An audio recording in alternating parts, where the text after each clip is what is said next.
a remote island on the equator. Just kidding. We're in your local movie theater parking lot. I'm Mara. And I'm Gio. We are fresh out the film. Is that joke getting old yet? It's getting rough, man. I mean, this is episode 15, I believe. So Damn. I think we're too far in to ever change that joke, you know? There's no coming back. No coming back from it. But yeah, we are fresh out of the film. It was a movie today. It was a movie, for sure. It was a movie.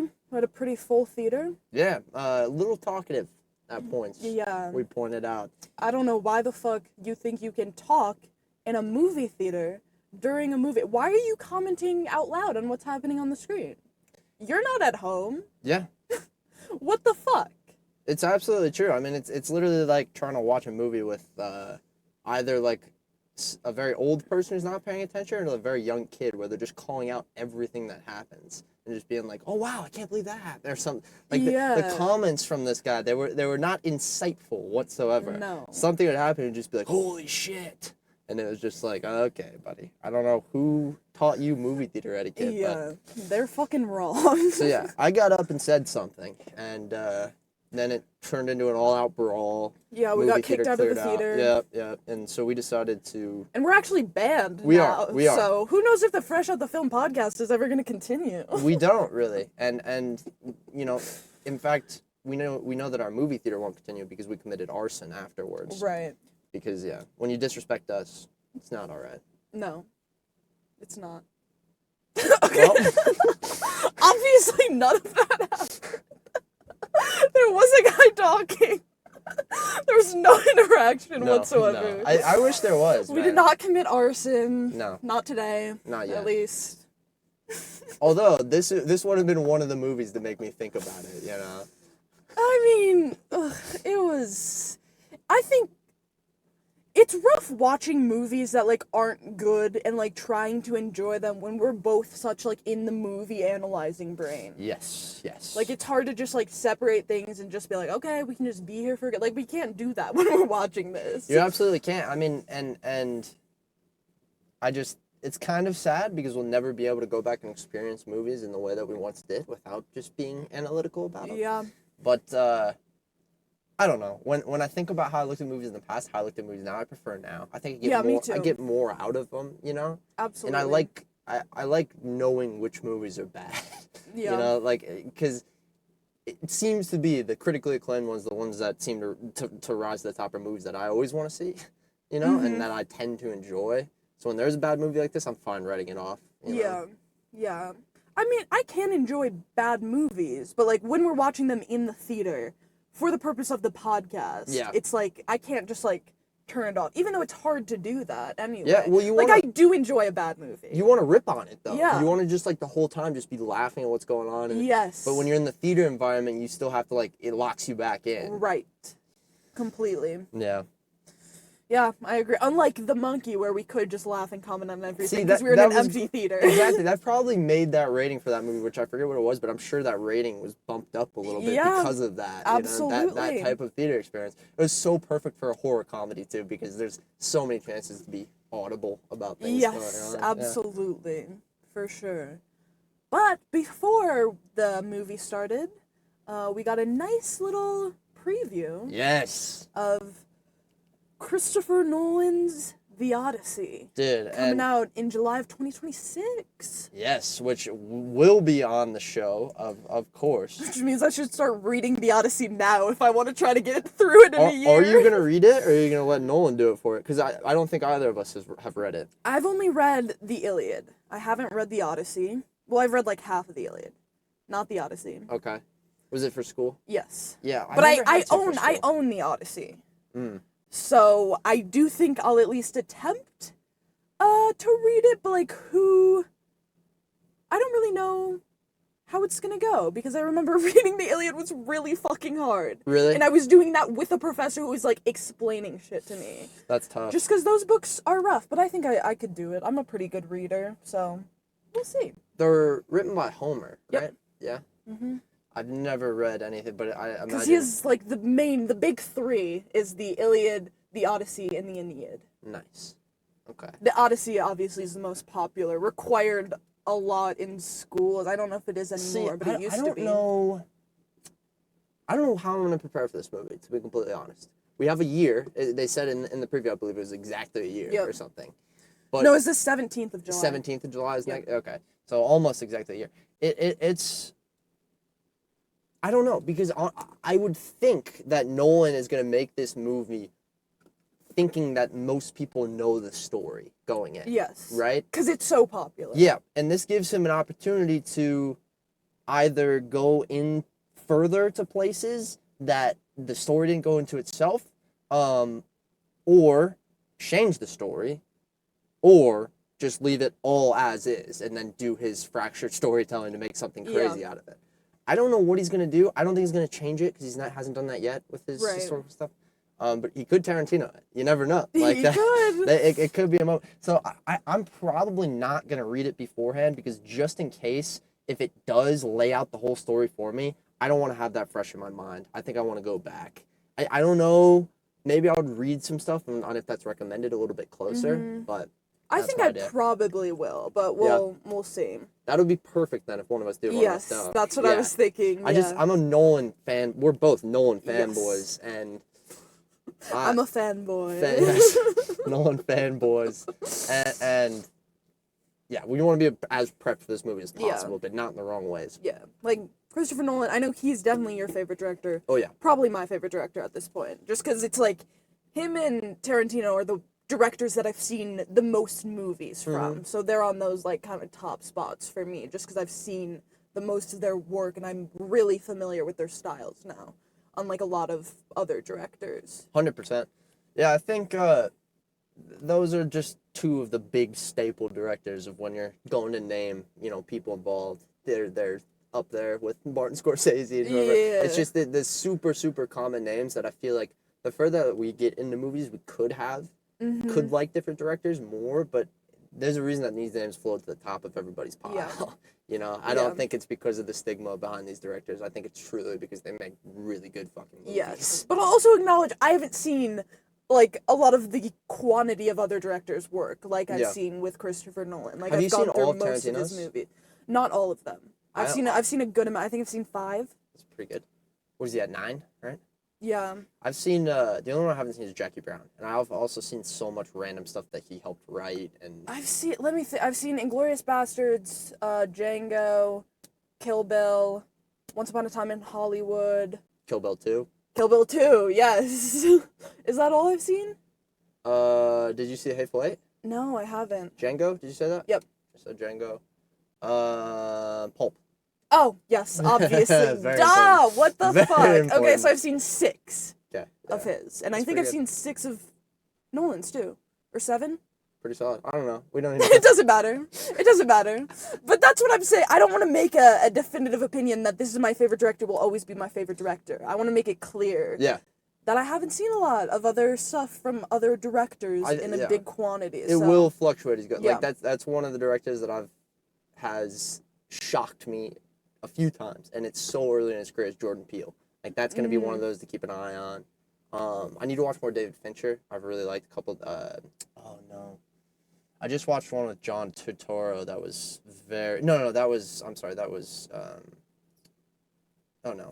Brothers, not Safdie Brothers. No, definitely not the Duffer Brothers. I don't know. I'm thinking Stranger Things. I don't know. We can leave it there. I can't remember the movie name or the directors. So. But anyway, The Odyssey. The Odyssey. We saw the trailer. It looks fucking phenomenal. Like Gio was saying, like that's the way you do a trailer because they're not giving away any information. We're just seeing these like quick shots back and forth, like maybe one line of dialogue, right? And then some overall like it was literally shit. just Tom Holland who plays Telemachus and if that's how you say it, Telemachus, and then John Bernthal, whoever he plays, just going back and forth, kind of talking about where Odysseus is, and it's just like the setup. I assume it's probably the preface to that entire story or something like because it seems like it's the beginning. Yes, which I think is a perfect choice for a teaser. I like Absolutely. Most teasers start at the beginning, but a lot of them they'll show you a little bit more where you can see how the story is being set up. This one really just let us know that it's there, and gave us a couple shots, and I'm hoping he's always done a good job with his previews, so hopefully it'll continue like that. Yeah, I see you have the cast up there. It looks fucking loaded. Oh, it's Holy insane. I mean, if shit. anyone doesn't know, so far confirmed is John Bernthal, Charlize Theron, Anne Hathaway, Matt Damon, Tom Holland, Robert Pattinson, Zendaya, Mia Goth, What? Elliot Page, What John the Leguizamo, Lupita Nyong'o. What the fuck? I mean, Benny Safdie. There's more names that I skipped over, but it is freaking insane, Holy man. shit. It's insane. It is. He's becoming one of those directors that people want to work with, and so Yeah. this is not a Wes Anderson thing where all these actors are on minimums because Nolan's studio has the money to pay. But not that Wes doesn't, but I guarantee they're still getting good payouts, and we should see actors coming in to work for him for less money.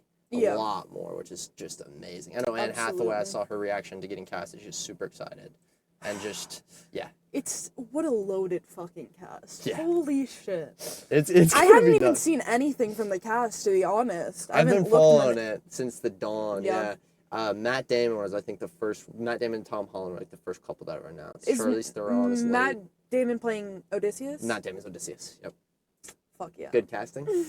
I don't know. I think so. I like Matt Damon. Yeah. I think he's a good actor. Me too. Great. All right. We will jump right into the breakdown if you're good with that. Yes, the breakdown. Let's do it. Sorry.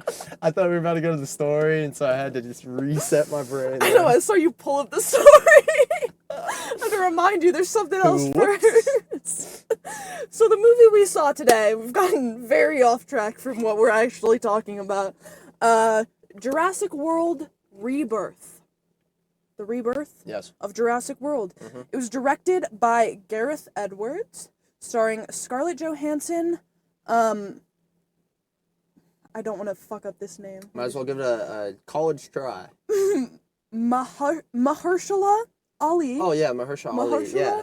Or is there an L in there? Okay. Mahershala? Yeah, I don't know how to pronounce it. Mahershala Ali, such an amazing fucking actor. I should know his name. Good. Jesus Christ, what the fuck? That is my bad. An amazing fucking actor. Also starring Jonathan Bailey. The budget was $180 million. Wow. Do you want to guess how much it made opening weekend? That's what I know him from Moonlight and Green Book. Sorry, I had to figure out where I knew Mahershala Ali from. He's in the Hunger Games. Oh, yes. Mockingjay Part 1? Yes, dude, he just pops up in so many projects. He's so fucking iconic, dude. He just shows up. That's awesome.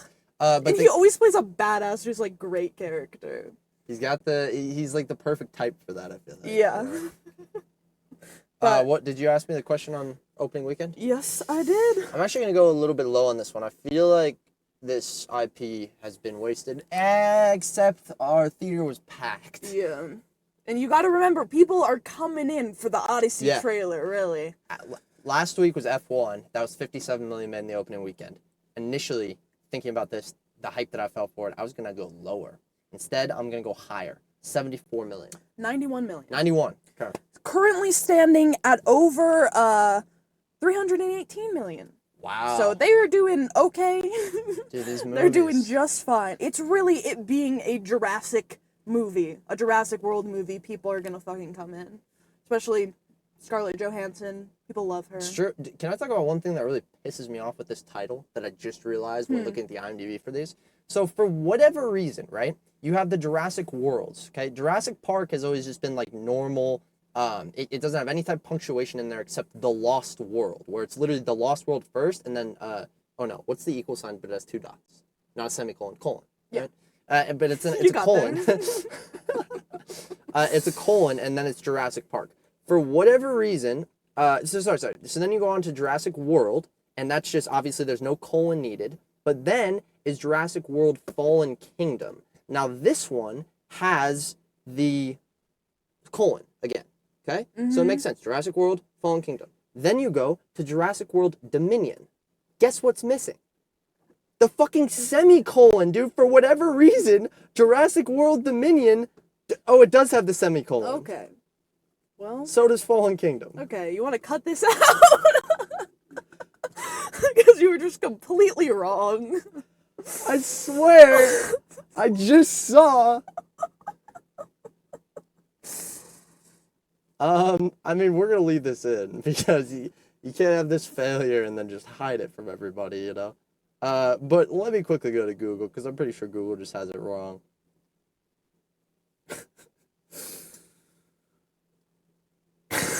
Please. Yep, look. Okay. Sorry, Rebirth doesn't have... Okay, this is a pointless topic. Yep. I thought they fucked up the titles. Google's fucking up the titles. Google didn't put the semicolon Okay. in. Okay? That's the issue. Yeah, it's still angering, just not as. Right? Okay. God damn it. Well, it was rated at 2.8 out of 5 on Letterboxd, a 6.3 out of 10 on IMDb, and 52% on Rotten Tomatoes. All consistent there? Yep. Yeah. The audience score on Rotten Tomatoes was a little higher. It was like 72. Whoa, yeah. Wow, that's actually different than IMDb. Yeah. That's why I thought I would mention it, because typically I do Letterboxd and IMDb kind of go for the audience score. That's why I don't read both of them typically. But for that, I thought it was necessary. Totally. All right, ready to jump into the story? Absolutely. Wonderful. The film opens 17 years earlier at a hidden InGen facility on Isle St. Hubert. This is the tropical island we were talking about at the beginning. Yes. A scientist enters a containment unit where he and his colleagues are creating mutated dinosaurs. Unfortunately, Williams was eating a Snickers bar.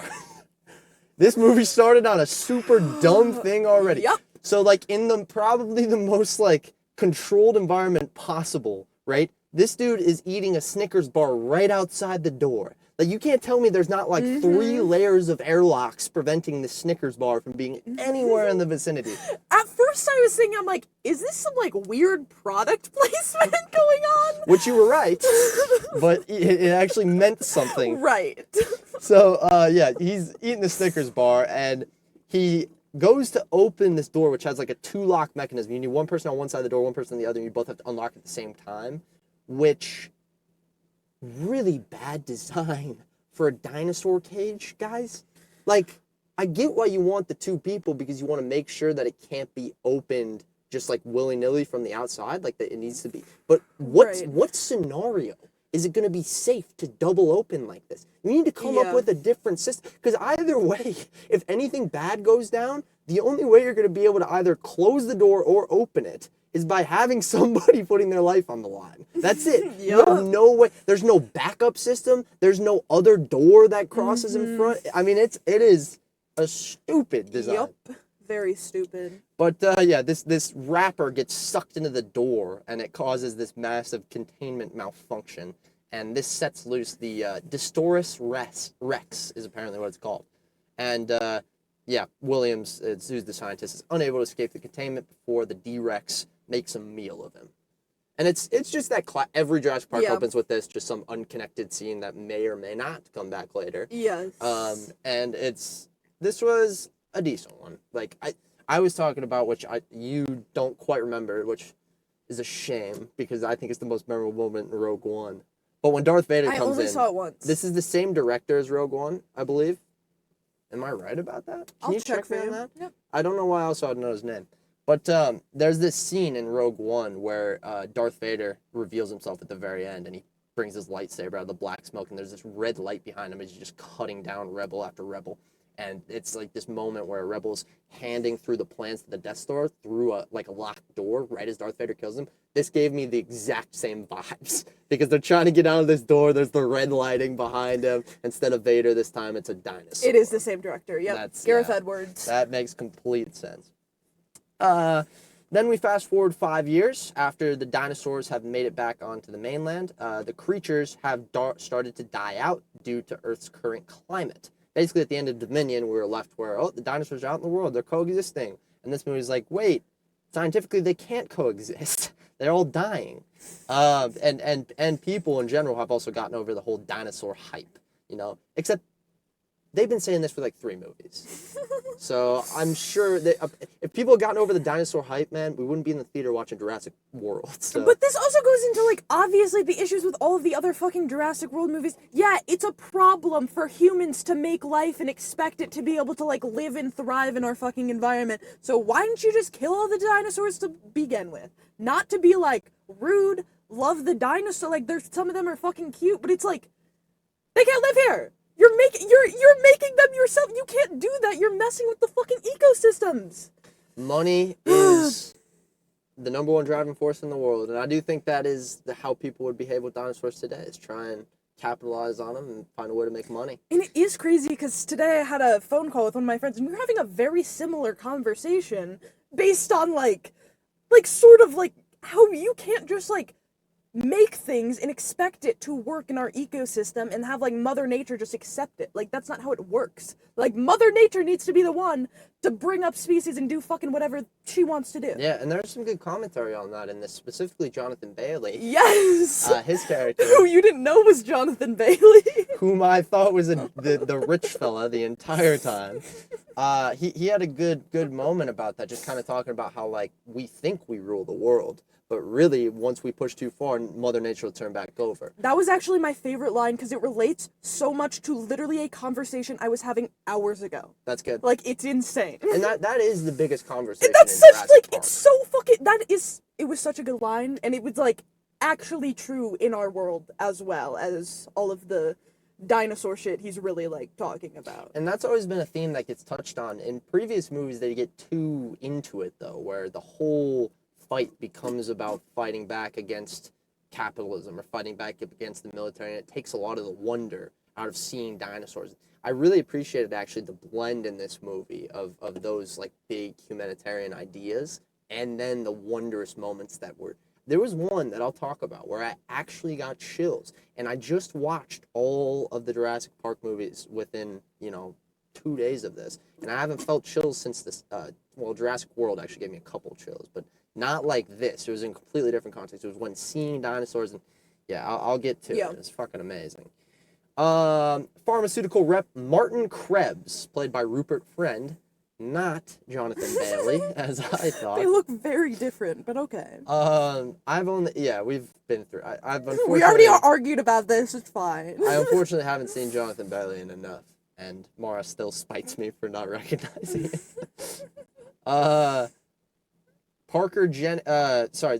Rupert Friend of Parkergenics, as apparently what it's called, is stuck in traffic since there's this dinosaur dying in the middle of the street, which is just, I don't know. I guess this is how dinosaurs coexist. That they just walk around and we don't really give a fuck. They can just crawl on our street. You'd think to see military in there or something, but no, we're just trying to live. You know? It's the police are directing traffic around this dying dinosaur. He'll be gone in a few days. And they're trying to they're so obviously implying no one cares about dinosaurs anymore by this stupid ass scene where they're just covering up this thing T-Rex museum or whatever with paint, and I'm oh fucking come on. This is so obvious and stupid. Real on the nose. I know exactly what you're trying to fuck that. Martin is met by Zora Bennett, who's played by Scarlett Johansson, a former military covert ops expert. He had contacted Zora for an extraction job. So he brings her to a closing dinosaur museum to meet paleontologist Henry Loomis. And this is Jonathan Bailey. Very important distinction. Yes. This is to discuss their goal. So Krebs wants to travel to Isle St. Hubert and retrieve samples from a mosasaur, a titanosaur, and a Quetzalcoatlus. Oh no, how do they say it? Quetzalcoatlus? I don't know how to say it. Big flying thing. This is all for the purpose of using this DNA to create medical drugs that can save millions of lives. Now this is kind of yada over. Very unscientific premise. There's this heart disease epidemic from the dinosaurs, I guess. I don't know. There's a bunch of disease all around the world because we're not prepared for dinosaurs in our climate or in our atmosphere. And so basically this whole mission is to go get 3 types of dinosaur DNA. And for whatever reason, I guess because they've all been combinations of all, I don't know, but for whatever reason, that DNA is part of the cure for heart disease. Yeah. Why? Who fucking knows? I mean, genuinely, did I miss a line? Or what are we fucking talking about? I don't know. How did the two even correlate? Dino DNA is going to help fix heart disease? Say, when going into this movie, we're both talking about what the fuck are they gonna do with it? How is this plot, the last Jurassic World movie wrapped up very nicely with the bow, it's over. So I do think that in a way, this is the way to continue on with the story. Like, there's troubles with this, we have disease, whatever, but they did it in such a terrible fucking way that you're like, why? Okay, I guess this is the goal. I guess we're gonna go with it. Okay, I guess we just have to get on fucking board with this, because this is what the entire movie's, like, objective is. Just don't think too hard. But sure. Because you're gonna have a ton of questions. But, like, they could have done that in a good way and me be like, oh, this is a good direction for these movies to go How would you rewrite it? Because it still needs to be the corporate, company coming in and wanting to get that to make it unaffordable and make a shit ton of money off of it. I just think it needed a lot more explanation of exactly why we, like, need this. We just need a smart character to just fucking, like, rail off, like, why this works and why this happens. Just a little bit of explanation so I can be like, yeah, this kind of makes sense. Yeah, I could go for this. Like, that's really what it needed, was just more explanation. I feel like in most Jurassic Park movies, there's that nerdy character that's just, like, throwing out, like, facts and, like, ideas, and you can pick up on them. Or not. Yes. Yeah, yes. Or you can look past it and just be simple-minded about whatever the ideas are, and that's fine. But we didn't even, like, have that, I don't feel like. You're like, there was absolutely no real explanation of why we need, like, why this would work. Yeah. Like, it was very confusing to me. I think maybe if you just make it so that, I don't know. Do you think other people are going to have as big of a problem with this? Because it's pretty much just like science mumbo jumbo. And everybody's just like, all right, fine. Yeah. And I guess that's fine. I'm trying to think about how I would rewrite it without getting too far into the mumbo jumbo, but still making it better. Do you have any ideas? Like, how would we go back? This is our class. This should be a segment. How we would rewrite the movie. I'm never gonna be able to beat that, like, 5-second Snow White ending I came up with. Dude, that was so good. You made it 10 times better. Go back and listen to the end of the Snow White episode. End of the story. I was just thinking about it for like 30 seconds and could come up with a better fucking ending than they did. Come on, Disney. Get on top of it. I think maybe if you explain how the dino blood is when combined, like, okay, so we have all this, like, gene replacement that they've been talking about, right? If they talk about how this dinosaur is completely cured from heart disease, it can't do anything. What we can do is use its genome to combine with those patients and then cure them or something. And that's still not scientifical, obviously. That wouldn't work. Scientifical. Now, that's not English. But it would be better and at least have a little more depth to be like, okay, it's still fake, but I can understand what's going on. Yeah. But Zora, Henry, and Krebs, I guess what we're calling him, Martin, travel to Paramaribo to meet with the team's Paramaribo to meet with the team's leader, Duncan Kincaid. He previously worked with Zora and lost a mutual friend during one of their missions. The rest of the team includes another old colleague named Bobby Atwater and Nina, plus Nina and Leclerc. I don't even remember any of these fools. They were two of them, spoiler alert, we'll get to it, died. Well, yeah, it's the side characters of Jurassic Park, guys. That's no spoilers, you know. It's just like, they're all part of a team, they all kind of fucking know each other, like Scarlett Johansson's character and all of them are, like, friends. Yeah, and there's this, like, really interesting conversation with, well, I think it's after this, actually. Duncan makes Martin agree to his terms before going on the mission. It's actually a pretty funny scene. There were good comedy moments throughout all this, where it was basically just like him and Zora got on the phone before to figure out how to upsell Martin a little bit more, and it was very obvious. And it was good. But yeah, she has this line, she's like, I'm just, like, spitballing here. Maybe if you, like, doubled the money and then I could cover that. 100%. Hilarious. There is a conversation with Zora and Duncan a little bit later where they kind of talk about Zora's past, and she lost somebody who was a very good friend of hers, and then had to tell his wife that he died. And soak it all in, folks, because that'll be the only backstory we get for Zora. Unfortunately. That is it. She could have been such a good She doesn't even really explain what she is. Yeah. Like, yeah. Like, what? Never mind. Who knows? There's too many unanswered questions to get into all of them. True. But the team discusses what's at stake, as well as the morality between possibly killing the dinosaurs. Some people are very for that, some people are very against it. Yeah. And then I got really confused for about 5 minutes because somewhere along the Atlantic Ocean, meet Ruben Delgado, who's on a boat with his daughters Teresa and Isabella, plus Teresa's boyfriend Xavier.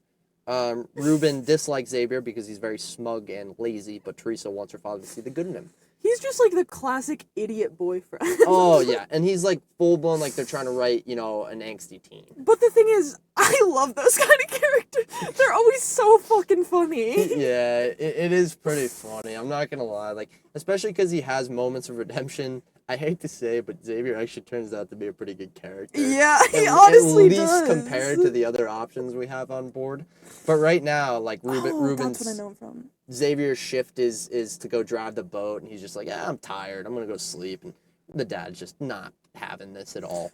Oh, I'm sorry. We should have mentioned this before. Just so, to give some clarity, we did see this movie in 3D. Oh! So unfortunately, because apparently that's how 3D movies are, as friend of the podcast who came with us was telling me. Yeah, friend of the podcast, Elliot, was back. Yes. Hey there, Elliot.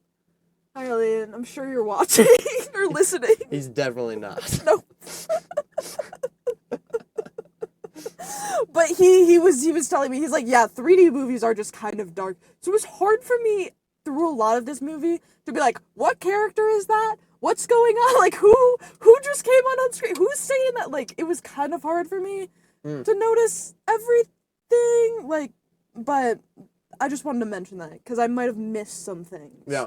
Because it was in 3D. And since we just touched on that, I mean, what do you think about the 3D experience real fast? Scam. I mean, complete scam, right? I don't think there was one, like, good moment of 3D. And they had opportunities, man. Like, you can tell when a movie's shot for 3D and not. This one, maybe the last scene with the dinosaurs, some of those shots were done purposely for 3D. Everything else was so point. There's nothing flying past your screen, nothing that goes past the camera even. Like, there was just absolutely nothing. I must mention that, like, my favorite part of the 3D was there was this guy walking back to his seat, and the 3D, it, like, there were, like, a bunch of, like, leaves really close up. So where he was walking, it almost looked like he was about to walk, like, through the leaves, but, like, obviously walk just in front of them. That's so kinda, that was, like... That's kind of But dope, that was my coolest moment for 3D, was a guy fucking walking by the screen. When you're not even looking at the screen. That's crazy. So, scam, I think, but it was the time we wanted to go anyway. So. It was. But, yeah, basically this boat out on the sea, it's this big sailboat, and the goal is these kids, I guess, just go on this trip every once in a while with their dad. It's like a divorced dad. They don't get too much in the family dynamics. They talk about him for fun, I guess. They mention a mom, like, one time. Yeah, one time. But the boat gets attacked, unfortunately, by a mosasaur, causing it to capsize. So Xavier just barely escapes getting eaten, and Ruben, luckily, radios for help. Actually, Xavier kind of clutched up and got the radio, too. Yeah, he got While the the boat was emergency going bag. down. Like, insane move. And he's swimming with the bag, with the dinosaur directly behind him, still holding onto this fucking bag and swimming with it. Like, crazy For a move, second, I must say. I thought what was going to happen because I felt like it would have been a way more interesting story. They kind of did it with in a different situation, but I thought the dad was going to grab the bag and he was going to get eaten. And then it was going to be real bad dynamics between the dad and the daughter. But they went in a different direction with the dad and the boyfriend. Yeah, completely. Which I did like. A direction that was honestly the best I really relationship. enjoyed it. We discussed after, I think it was the best relationship in the movie, but we'll get there. Yeah, they had one of, like, the most, like, vulnerable conversations. They do. Almost. They absolutely do. But basically, yeah, there's a bunch of very kind of back and forth between Duncan because this distress call goes out and Duncan hears it, but then Martin doesn't want to go help. He's like, hey, let's go do the fucking job first, and then we can go help him. Yeah. And they're like 2 miles away from the island or something like that, I think they said. But Duncan, like, cares about human life, you know? So he wants to go and help. And and there's this nice little moment of, like, I was kind of curious, how's the power structure going to work here? Who's going to put their foot down? And Martin tries it first and just like, it's my charter. And then Duncan just says, it's my boat. Yup. Iconic. Yeah, very iconic. So yeah, they end up going help out, and they get the distress call. They bring him on board, saving him. But then there's a pack of Spinosaurs circling the waters. I guess they've like adapted because I don't think Spinosaurs are supposed to be swimming. I don't know. I don't know. But yeah, we're not too up on our dino knowledge. No. If you're here for that, go listen to the Complete Guide to Everything episode on dinosaurs. Yeah. Well, finish listening to this first. Yeah, well, dude, I'll hell, if you guys want to go watch Tim and... Nobody's ever heard of Tim and Tom. I wish they did, but those are some great folks over at Complete Guide to Everything. Okay. Sorry, I'm just talking to them cross pods, you know? Sending it into the ether and hoping that they respond. I like it. But yeah, this pack of dinosaurs is going, and they're helping the mosasaur for hunting, essentially. So Bobby, unfortunately, who's, you know, a random guy, he gets pulled away and killed by the Spinosaur. Nice little side character death. A lot of screaming, a lot of blood. Yeah, which was like, wah, because he was kind of an asshole. He was an asshole. He's the one who wanted to kill the dinosaurs and was just not a great guy. Good one to kill first. Yeah. I did not give a fuck. I was like, oh, good riddance. Then they're kind of waiting to get to the, just trying to run away on the front of the boat, and Teresa's dad is just like, hey, go to the radio and go get some help. So Teresa goes to the radio, but Martin follows, and she struggles with her for the radio because basically, I don't think it's been made explicitly clear, all of these islands are completely off limit to the public. You cannot be in here for any reason whatsoever. Right. It's restricted area. Yeah. So if you radio out right now, they're going to get a huge fine, possibly jail time. I don't know what's going to happen. Yeah. But it's not good. So Teresa's trying to radio. Martin's like, hell no. He gets the radio back, but then she falls overboard. She's hanging off. Martin's looking back at her, and Martin just refuses to help her. So fucked up. And I see what they wanted to do here, but I just feel like if Martin is thinking a little bit harder, man. So he probably thinks she's going to die. Yeah. Right? And so I guess his simple brain is like, wait, she knows I'm doing something illegal. She's going to die. Everything's fine. But dude, if you save her life, you think she's going to rat you out, man? Right. You think she's going to do anything that you don't want her to do? No. That was your opportunity. There's your leverage that you needed, you know? I don't blame her for not thinking about that, and I understand that they wanted to go for this dynamic instead. So it's fine. Yeah, but you could see, like, in the starting scenes when the dad is talking to everyone, it's, you can tell he, like, knows something is up and is very much trying to be like, you guys saved our life. We owe everything to you. Like, we will take care of it. So, like, if he would have considered that conversation and that, oh, his daughter might also share those fucking beliefs if they believe we're doing something wrong, but I save her life. Like, that was just a previous conversation that happened. True. That he's like, I know there's so fucked up. You could just drop us off anywhere. Like, it's fine. Like, you saved our lives. We owe you. Like, what the fuck? I think you're right about that. I think it's one of those, like, heat of the moment things where I do understand how he could go the other way. Yeah. So it's all right. Yeah. But it is kind of like a movie's got a movie thing. Yes. You know, where it's like, you want the story to go this way, this is how we do it. Yep. And we needed to show that he was actually a bad character. We did. And what we also need to do is show that Xavier is a good guy. Yes. Dude, this was his big moment because Xavier goes and jumps in after this girl. So followed by Ruben and Isabella. So there's his girlfriend, by the way. His girlfriend. Not just like... I think I said it was Xavier was the boyfriend. Oh, sorry. I don't know if you mentioned that. Yeah, Xavier and Isabella are dating. But it was kind of funny just because, like, Elliot laughed at this moment because he's sitting on my left. Because, like, the massive dinosaur was chasing them. And then 3 people just jump off the boat. And it was kind of like, oh, free food. But nope, they're just chilling, I guess. They just kind of drift off to the side. I guess Like, it makes sense that the dinosaur is chasing the biggest thing that's moving in front of them. Like, that's consistent throughout all Jurassic Park movies. Like, you can distract a dinosaur by a bigger light or a bigger thing that they're chasing. But normally, like, if somebody falls out of a truck in a Jurassic Park movie, the Velociraptor doesn't just run right past them. You know, the Velociraptor eats them up. Yeah. But it's not that bad. Maybe I think I'm being a little harsh. I don't think that wasn't really an issue for me, personally. Zora goes ahead and tries to get a sample, because that basically, you need the blood, like we were saying. You need the DNA. Yeah. So we have this, it was honestly a cool little tool, I thought. It's a gun with this tube of, like, empty test tube that can get blood on it. And what you do, they explain how it works before they use it. Yeah. You shoot it into the dinosaur. It fills up with blood, and once it's full, it kind of just shoots off the dinosaur and just, like, deploys, what's it called, a parachute. Yeah. So it can just kind of float down. Yeah. So Zora is just out on the very end of this boat, Jurassic Park style. Or sorry, not Jurassic. Obviously Jurassic Park style, but Jaws style in this one, dude. Giving very much Jaws vibes. Totally. Yeah. Literally on the front part of the boat, you know, the walkway that goes out in front, like everything about it. I half expected one of those little yellow tubs to come back and hit her or whatever happens. But the Mosasaur swims really fast and bumps into the boat and tries to eat Zora. So she's hanging.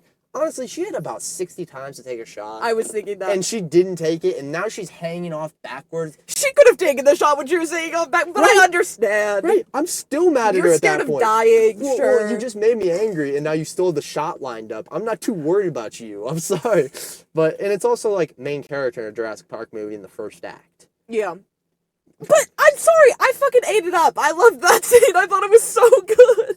I really did. I really enjoyed it. I thought it was so suspenseful. And I get it. You're so right. But, like, I liked it. These movies are masters of suspense. Man. Yes. Doing it without crazy jump scares either, which I really appreciate. Yeah. You know, just kind of big, loud moments. Yep. But yeah, Zora tries to get to, she does manage to shoot it with the dart containing the vial. And once it collects its sample, it shoots itself off the Mosasaur and parachutes back to the crew. After escaping the creatures, Duncan just full-blown crashes the boat on the shores of St. Hubert. It's pretty much like we need to get shallower. And there is this great scene where it's parachuting in and it's just over the rail, like about to go into the water. And what's Jonathan Bailey's character's name? Tommy? Tommy? Henry. And he just, like, grabs it in the perfect moment, and it was honestly such a sick scene how he grabbed it. I really enjoyed that whole fucking scene, I'm gonna be honest. Since I've just watched so many of these scenes in the last couple days, watching all these movies, it just doesn't hit the same for me anymore. That's completely But it was valid. good action. I knew it was good action. Yeah. It just didn't, like, really make me all excited or make me on the edge of my seat or anything. But, yeah, she shoots it, and yeah, Duncan crashes the boat. So as the crew's trying to get themselves and the equipment off the boat, Nina is dragged to her death by a Spinosaur in a, honestly, like, a low-budget way. It's kind of unexpected for this movie, because she gets, like, behind this big pack and then gets eaten kind of off camera. Yeah. I guess they're trying to go for, like, that's one thing that I noticed in this movie. I felt like it's so much more PG than, like, specifically the first Jurassic Park. Like, the amount of limbs and stuff that we see in real blood. And this one, I just didn't see a ton of real blood. I didn't see the people getting ripped apart. We saw, like, one limb. Yeah, just one limb. So I guess that's pretty good. Yeah. Nina's dead. Zora, Henry, Duncan, and Martin continue navigating the island and Leclerc, who's, like, one of Duncan's cronies, I think. They continue navigating the island before they eventually encounter the Titanosaurus.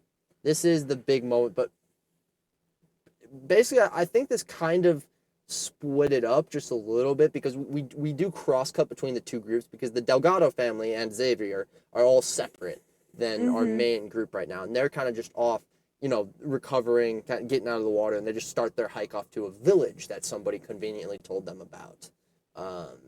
Except it's not a village. I'm still really confused about, because the whole time he was like, there's going to be a village, and there's power at this village, and then it's like not an actual village. Yeah. I think because it felt like they were trying to go for, like, humanity, like, oh, there's people. Yeah. But I guess it was just like, no, there's power. Or there's a way to get out. Way to get out. Yeah, like a boat, and the helicopter pad was over there. Right, but that just was not a village. That was like a military Right, base. I think they could have been saying that to the family to be like, no, it's fine. We're getting you to a village. Like, we'll bring you here, and we'll all, like, leave. Like, that's kind of the vibe I got from that. Like, after we saw it, it's like, oh, he's just lying again. That makes sense. It's Big also surprise. insanely convenient, because there's pipes beginning right where they get out of the water that I guess they just are convinced lead all the way to this village that they need to go where the other people are. It's so fucking convenient. No, it's not right when they got out of the water. Yeah, it is. No, because it wasn't in that cave they were in. They walked out of the cave, and then like, they were like, we could follow this pipes. yeah, well, it wasn't right where they landed in the water, though. It's still insanely convenient. Sure. I mean, come on. Yeah, okay, it wasn't right where they got out of the water. It was when they walked out of the cave. You have so many little minor issues with this movie that I did not have an issue with. Look, I do have many issues, but we'll get into them. That is... The start, I was... No. Let me have this, because this is shit writing, Mark. You can have your opinion, yes. You have one group that needs to go from point A to point B, right? you've set them up to not have any type of survival skills, or doesn't make any sense why they would have island ability. You know, they don't know how to make fire, or so you think, and like all this. So you give them a pipeline, which is completely in the open, and leads all the way back, not just to any random facility or anywhere else on the island, but the one place where the helipad is, the one place where everybody else gets at the same time at the end of the movie. To me, that is an insane. So give me what else they would do, and I'll get on board with you. What's the alternative to that? Well, because then I can get on board. The alternative is you have to rewrite the characters. When you wrote what happened there is they were like, fuck, how do we get them to the village if they don't have any ability? There's a little kid with them. What are we gonna do? Maybe we go with the dinosaur? Honestly, maybe that's what I would have done rather than the pipe. Is have that little dinosaur have some friends or something, and just like she has an idea, because there's this little dinosaur that the little girl becomes friends with. So maybe that dinosaur, like, you know, comes back one of these times with like some sort of power cable or something, or a flare gun, or something that would think about, oh my god, there's people over there. There has to be. And then you follow the dinosaur through, or something. Just not, dude. It's like, it's just an insane level of convenience. You can totally write. I genuinely think what happened is they had the characters. They went, oh fuck, what do we do? Pipe. That's totally what it felt like to me. Okay. Yeah. As the crew is trying to get themselves off the boat, Nina is dragged to her death by a sponsor. Oh, sorry, I already read this. Yeah. So then we go to the next dinosaur, which is the Titanosaurus. Yeah. This one was the moment for me, because Henry kind of walks up to this thing and he gets emotional as he gets close to them. Yeah. It's a herbivore, by the way. Herbivore. Yep. But these things are huge. They're like stegosauruses on steroids. Yeah. They're mad. They have these really long tails, and it looked like the two were like not mating, but like, you know, in close contact. It was like this loving scene between dinosaurs. And the Jurassic Park thing played, and I got chills. It was good. It reminded me very much of, like, just, like, that classic... Like, it reminded me a lot of the moment where, in the original Jurassic Park, when they're in the tree and they see the herbivores for the... Like, you know, that scene. 100%. That's what it reminded... And that's such a classic... It is. Just Jurassic Park fucking scene, and I loved it. I thought it was so well done, and especially... Jonathan Bailey's acting in that. Like, you could just really feel it off the screen, just 100%. His energy. It was honestly probably the best scene in the movie. I think so. I genuinely, not to reveal anything. Yeah. But I think that scene was awe-inspiring, and it was purely to try and replicate the sense of wonder that we felt only in Jurassic Park. I'm telling you, they don't even try to do this shit in the newer movies, because they tell us that people are bored with dinosaurs, and then they assume audiences in the real world are actually like that too. They don't try to do these big moments. They only happen maybe at the end of the movie where the T-Rex will walk up on it. You know, it's never like this big moment. That and they had the character to do it with Henry. Just everything about it. It was amazing. It was so well done. By the way, I don't know if we even said, but Henry's like a museum guy. Oh yeah, I think you said that. I did? Because they go to the... Yeah, go to the museum to get Henry. That's where he's coming from. So he's like their dino expert on this whole trek. But yeah, it was... You have a hair in your mouth. I'm so sorry. That must be... Thank you. My bad. No, that's fine. Didn't mean to cut you off. I could just see it shining in the light. It would have got to me mid-sentence eventually. That's what I thought, yeah. Yeah, so Henry's getting emotional, and Zora manages to acquire a sample, but Henry tells Zora that he would think it would be a better idea to not blank. There's nothing there. I'm sorry, what did you just say? Henry also tells Zora he thinks it would be a better idea to not. Oh, to not give the samples over to the evil man. Well, they don't know he's evil yet. Yeah, essentially, yeah. What's he's his like, name? Krebs? Yeah, Krebs. Martin Krebs. Martin Krebs. So, like, basically, Jonathan Bailey's saying, like, hey, they're gonna make this only for, like, the top fucking 1% that, like, can afford it. Like, this should be available to everyone. This moment was when a potential twist got taken from me, and I hated it. Because I thought what was gonna happen was gonna be that. Because it's happened before in one of these movies. Martin's whole goal was to destroy those samples rather than save them. It was basically that he could have said something. Other companies knew that this miracle drug existed. And the thing is about the real world, Mara, if they find a cure like that, cure for cancer, whatever it is, That's not Heart getting disease. out. Yeah, that's not getting out. Yeah. So I thought they were going to go a really real world route with this Mm-hmm. and have him being like, no, we're not getting this to anybody. But instead, they decided to explain it as, well, he'll only sell it to the top 1%, which is still a terrible problem and still definitely happens. Yes. It's kind of what I'm saying, but it's such a dulled down version of it, and it has so much less real world commentary. It killed me. In that moment, I was just like, dang it. That could have been a cool little moment, I feel like.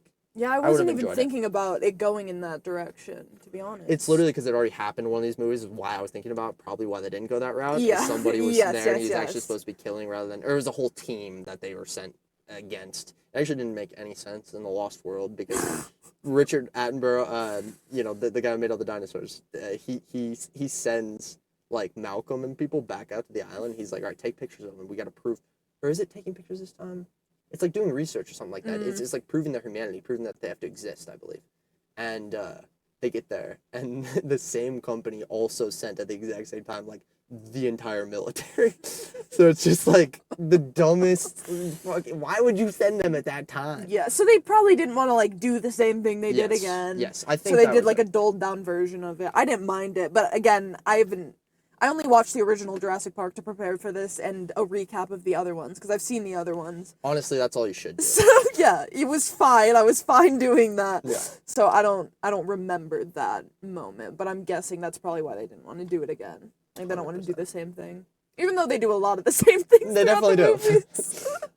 But yeah, the Delgados and Xavier are on their own trying to find a village. Ruben, who's the dad, begins to see a more vulnerable side of Xavier. He believes that only Teresa sees the good in him.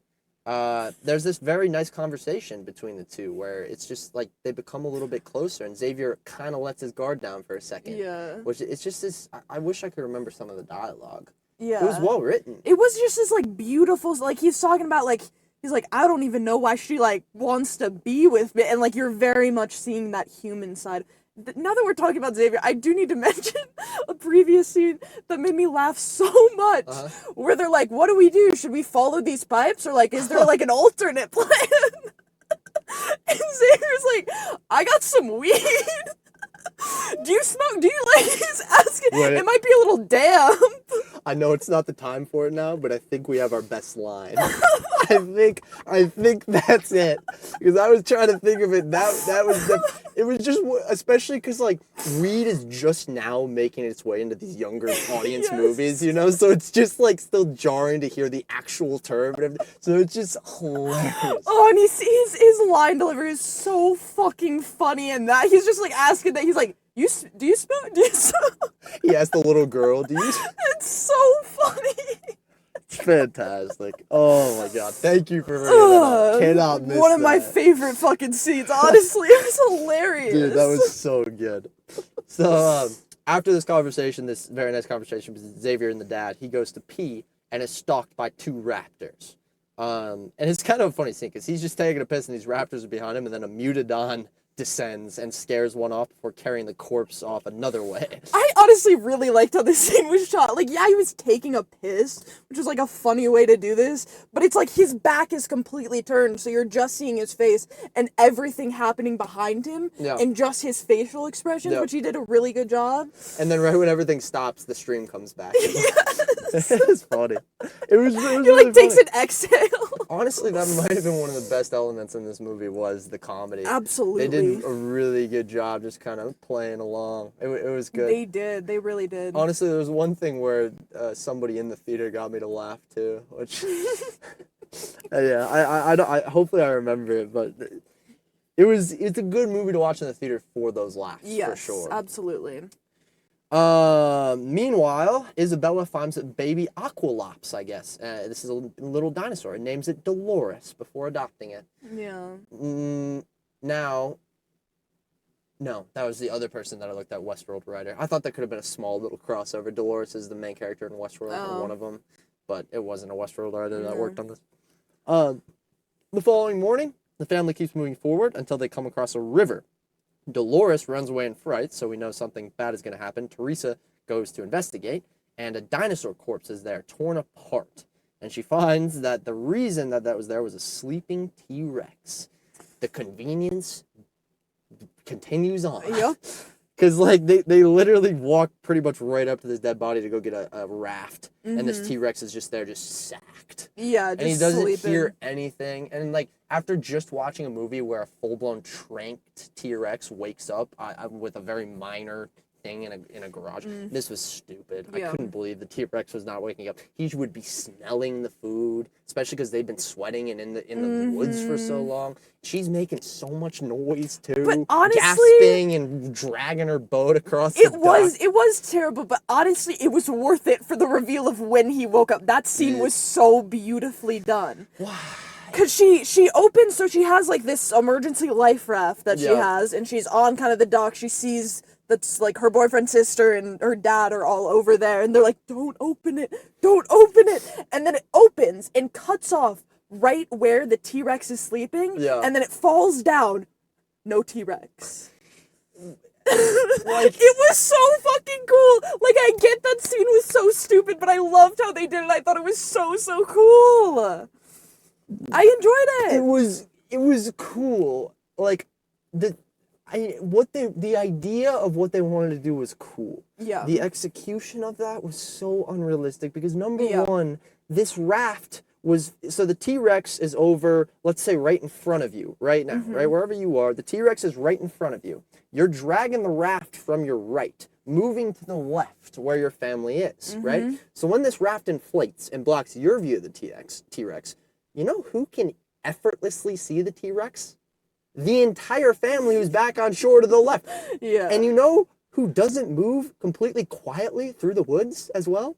A fucking T-Rex. So it went full stealth mode. And no, I know you're right. I just really liked how that scene looked. I know you're right. You're right. I mean, I went through like exactly what this conversation was in my head. Where I was like, ooh, that's cool. Wait a minute. I don't think.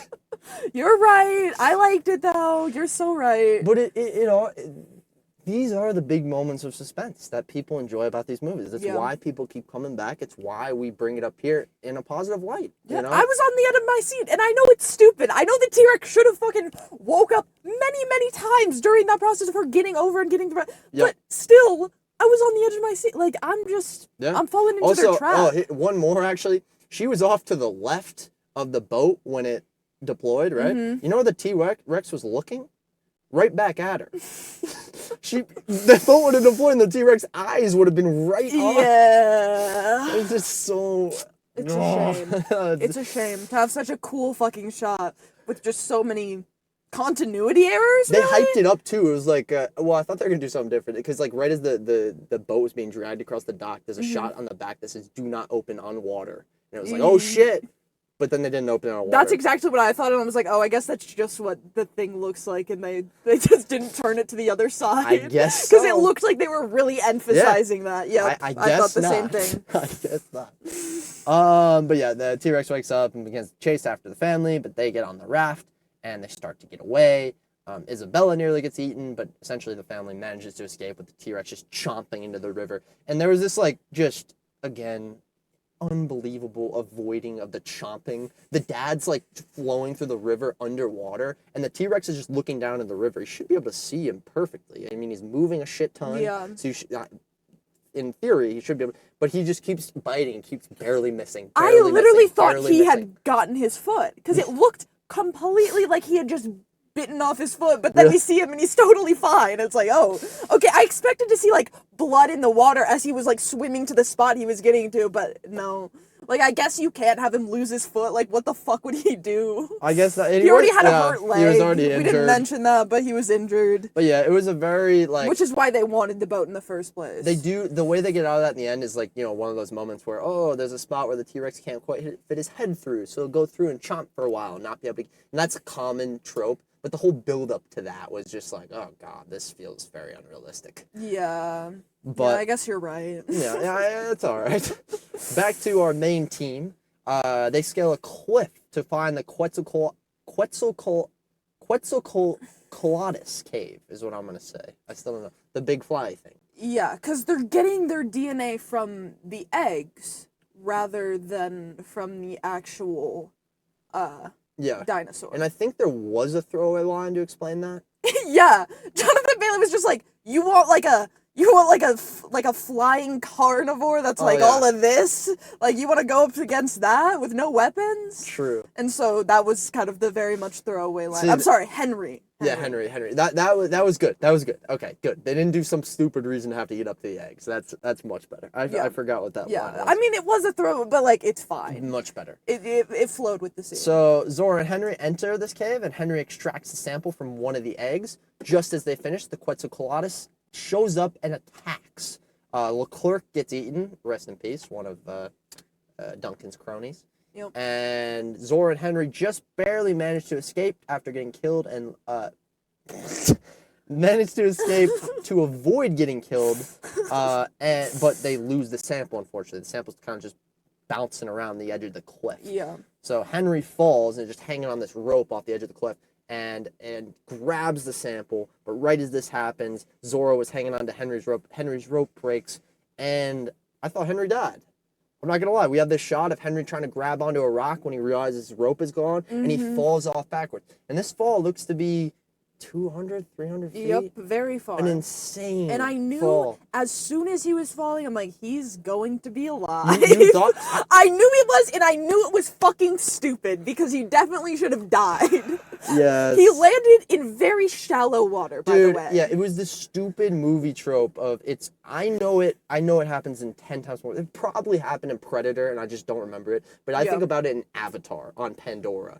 Jake Sully falls off a tree one time, and it's basically, you're gonna die, but you roll off one leaf on your left, and then you roll off a leaf on your right, and then another leaf on your left, and you get put all the way down. And then Jonathan Bailey, even after rolling off the leaves, like you said, there's still a solid 50-foot drop or something. He lands in about, ankle-deep water? Yeah. And is chilling. But, like, that happens in the first fucking Jurassic Park movie, not falling into water, but where the kid should definitely fucking be dead because he's just fallen out of a tree, like, in a fucking car, and, like, is also it's crazy that he didn't fucking die, but, like, we all get over that because that's an amazing movie. True, yeah, that's very true. So I do think it's kind of a theme I don't know if it really is in Jurassic Park movies to, like, have a character that definitely should die, but we're not gonna kill him. Yeah, it totally is. They're gonna live in some There's some so many crazy scenarios way. where people should be dying and they barely don't. This is just one that's like a bait and switch, because that shot of him falling off the cliff so often just has him go into the trees and then stay static for a second.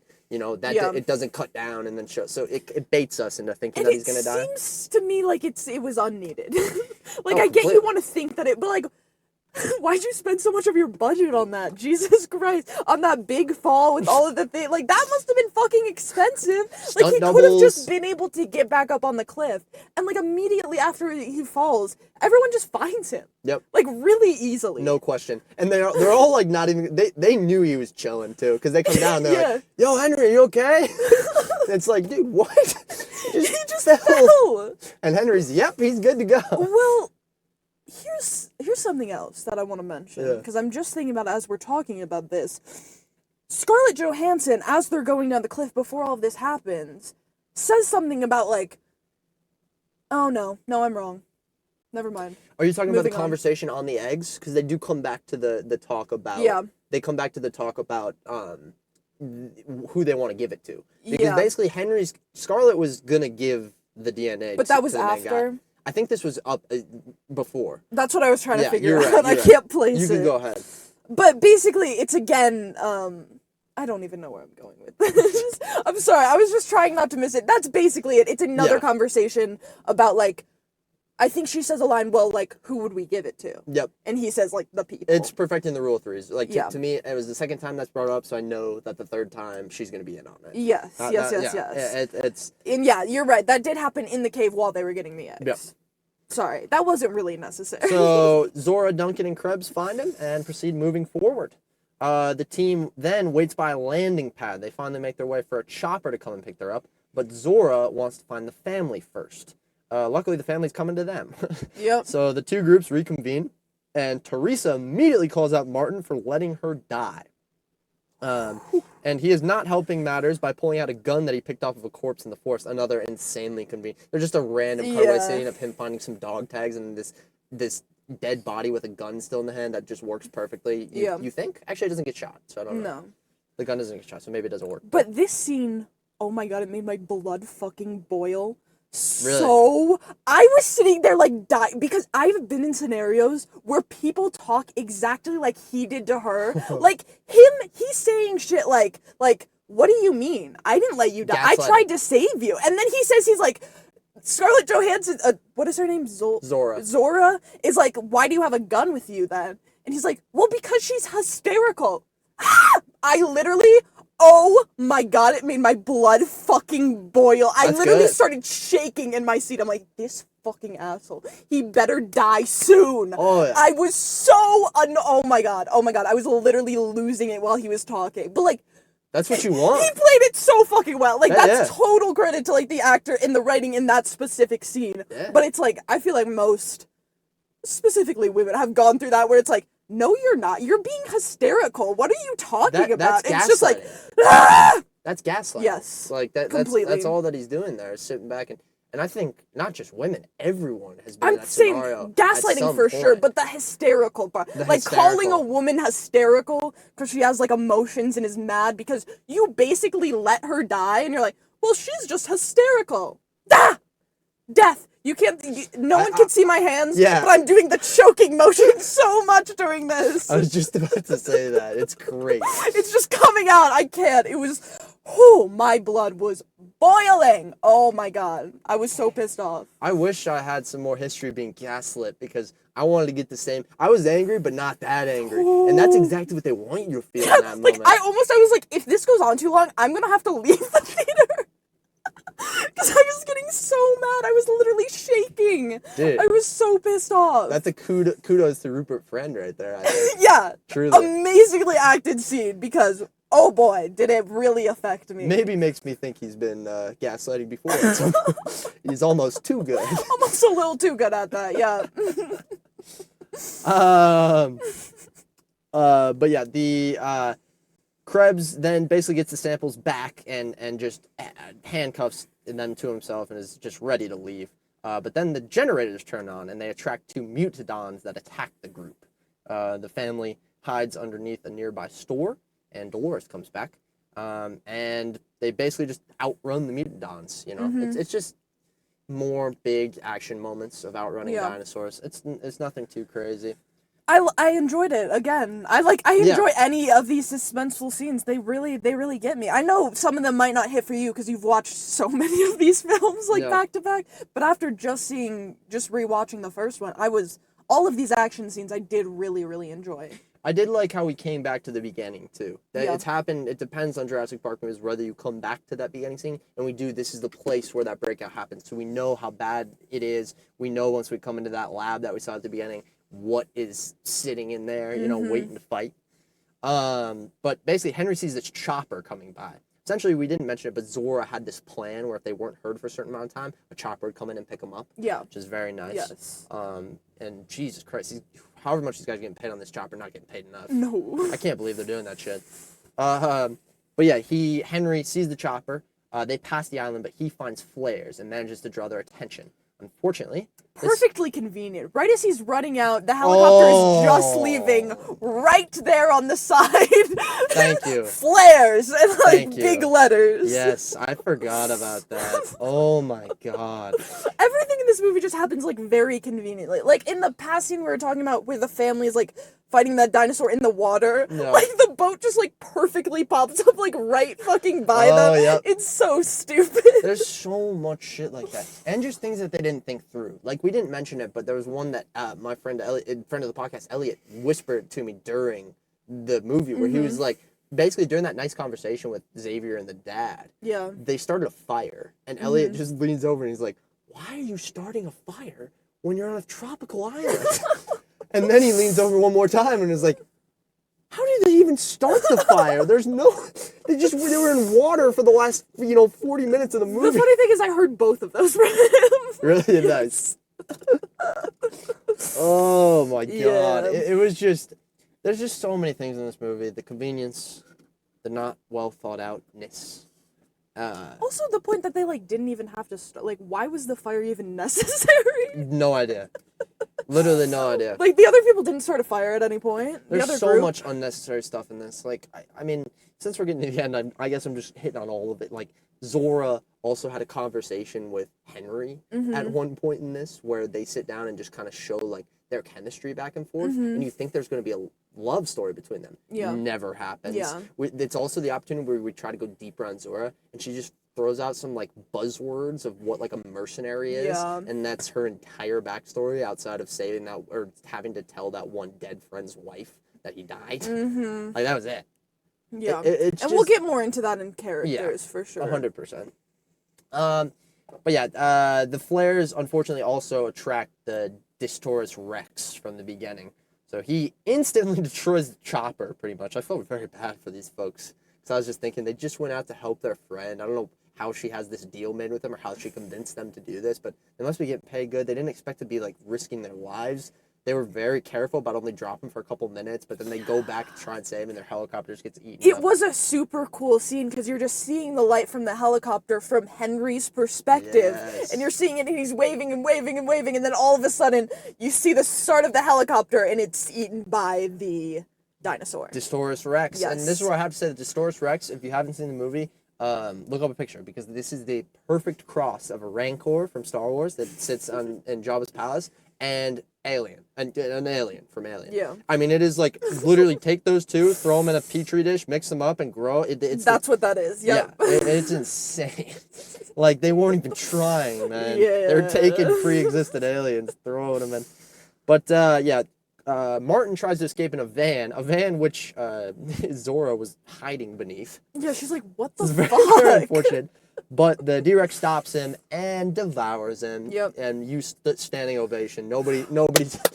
yeah, nobody joined you in the theater. Thank the Lord. Finally. Jesus Christ. And, like, if you watch enough of these movies, I knew he was dying. Yeah, I knew he was They dying. always die. I knew he was dying. It was just like, when is he gonna die? Yeah. Let's speed up this dying process, please. And it was pretty bad, too. They made it pretty bad. Yeah. You know, they showed his devoured arm still holding onto the case Yeah. and everything. Just, I think, one more. Which, like, thank God, he deserves a bad death. It's true, and I like, they don't get much into, like, you know, character depth in this, but there's a little bit of symbolism about the way that this guy is. You know, how he's too attached to his work or whatever. He's too attached to the, I don't know, money making. Money hungry, yes. The fake reality. I don't know. Just a lot of greed, mostly. Yes. But yeah, Krebs he gets killed, and this leaves Henry to grab the samples. Then everybody just runs and makes it onto a boat, while Duncan decides to take a flare and effectively sacrifice himself, staying behind. The D-Rex eventually gives up chasing everyone, and Sora sees Duncan setting off this flare, and they leave him. And And he's doing it to save the little girl, Yep. because there is some backstory that is literally never explored, that it's possible that his kid or some child he let die. The only thing I can think, because yeah, you're right. She shows some care where she and somewhere in and this he has whole a fight, photo. He has a photo of a little boy that he does have looks a photo at. of his Yep. kid. Yes. Okay, so it kind of makes sense. They don't do enough with him and the girl though, because No. it's literally the one line when they're running where he's like, "I'm not gonna let him hurt you" or whatever, and almost the line that I felt like should have been saved for the dad. But and earlier on the boat initially when they picked up these when there was the distress call Yeah. from the family initially, he was like, "What are you doing? Why are you taking your kids out here?" and Yeah, stuff. why are Like, you putting your kids in danger? Like, he was very concerned. And I Fatherly think concern. that could have been really good if we got more into that. Like, that could have been like Andrew Garfield's Spider-Man catching fucking MJ. Like, that could have been like that moment where, like, he gets his moment to save a kid and sacrifice him. Obviously, Yeah. Andrew Garfield doesn't die, but like same kind of vibe. That could have been like that feeling in that scene where it's finally he was able to like save a kid. If there was like a flashback scene or like if it could have given us anything else more, like, you know, like a little bit more, and it could have just hit so much harder, you know? Absolutely. I mean, I think you're so right. You brought up before this episode, you thought there were a lot of things on the cutting room floor. I have picked up on a few things that could have been cut, but also just maybe weren't thought about enough. Like, I think the main idea of this movie, like so many, is just the suspenseful moments. It's the big action scenes and set pieces and sequences. And that's it. So when they have options to spend runtime on those other things, Yeah. I believe they don't choose to. I would like to see the script or something to see if they, because there are little things like that Zora's character too, I believe. I don't know if there are things on the cutting room, but like, I hope there was. Yeah. Like, I really, truly hope there was. Yeah, makes it better, for sure. Yes, that's just in my mind. I'm just hoping, watching the entire movie, I'm like, oh, that scene was probably cut, just to make it a better experience for myself. But really, I have no fucking idea. You could be right about that completely. So yeah, the D-Rex gives up on chasing everyone, follows Duncan into the forest, and the boat sets off. As the sun starts to rise, Zora and Henry discuss what to do with the samples. Ooh, forgot about that. John. Whoops. Yeah, sorry, I just remembered. No, that's alright. Just wasted a little gas. It's okay. No, dude. But yeah, the boat drives off, sun starts to rise, Zora and Henry discuss what to do with the samples, and they agree that the decision to distribute the medicine without a patent so everyone can have access to it. And that is our... No, it's not. That's not our movie, ladies and gentlemen, because Duncan's sacrifice for the kid was not a sacrifice. Boo. Duncan gets chased off into the forest, off camera, and then about 10 seconds later, a flare shot off from where he was, and all of a sudden he's in the water. Boo. Fine! He's totally fine. He gets picked up and saved. What? It's so infuriating, because in this entire movie, I'm thinking, and I know sometimes they don't like killing off main characters in Jurassic Park. Yep, I understand that, but I was like, I need one of these deaths to hit. Mm-hmm. And Duncan is a character you really like. Yeah. Like, I'm saying not you, like you as in general people. Hey, you were right with me too, so. So like that would have been a great death, and I was sad about that, and then he's fucking alive! And God honestly, damn thinking it. back, he was the type of character like the Indiana Jones looking dude, or sorry, well, there's two Indiana, the like Australian accent guy in the first Jurassic Park? Mm-hmm. He's kind of that type of character, right? Totally. He gets a little more to him because he gets like built up in the beginning. But by Yeah. the end, he is that just like badass, go wherever, make decisions guy. Yes. And that guy dies in Jurassic Park. Mm-hmm. Why can't you kill Duncan? That makes it even Why? worse. That's what I was attributing to this whole time is no main characters get killed off. He killed off. He's too much of a main character. But now I'm lining it up with Australian guy, and it's like, wait a minute. Well, he had like a lot less depth. Like there was a lot less think for about him, who and he was became less at of the a main end. character. He was super important for Laura Dern, like because their whole once Alan Grant was just with the kids. Pretty much Laura only had him to play off with for a while, and then whoever else was back at the compound. Right. But it's whether it's comparable or not, you should have killed Duncan, man. Yes. This is not a Moana moment. There's no bad thing about this. Nobody's going home tonight and crying to themselves about how sad they are that Duncan didn't survive, that Duncan's not going to be in the prequels or the sequels. This movie. It would have been more emotional and a better ending. Yeah, absolutely. I agree, 100%. Killer, but that officially, after Zora and Henry agreed to give the samples to everybody, is our movie. Yes, that is our movie. Damn, I think we've already touched a bit on the characters, but it's hard because, like, we were talking about this before we even got into the car, is that in the Jurassic Park movies, usually we don't get a lot of development from characters. The development comes through the dynamic with them interacting with other characters. That's where it's come through, and I feel like we didn't get that. Like, if they were trying to do the same original Jurassic Park thing, we're not going to go too much into them. We're going to give them a few traits and then have these dynamics really make you like these characters, really shoot up their development, but they didn't really do that. And we mentioned before, kind of the best dynamic that gave, like, character growth and development was between fucking Xavier and Reuben. Yeah.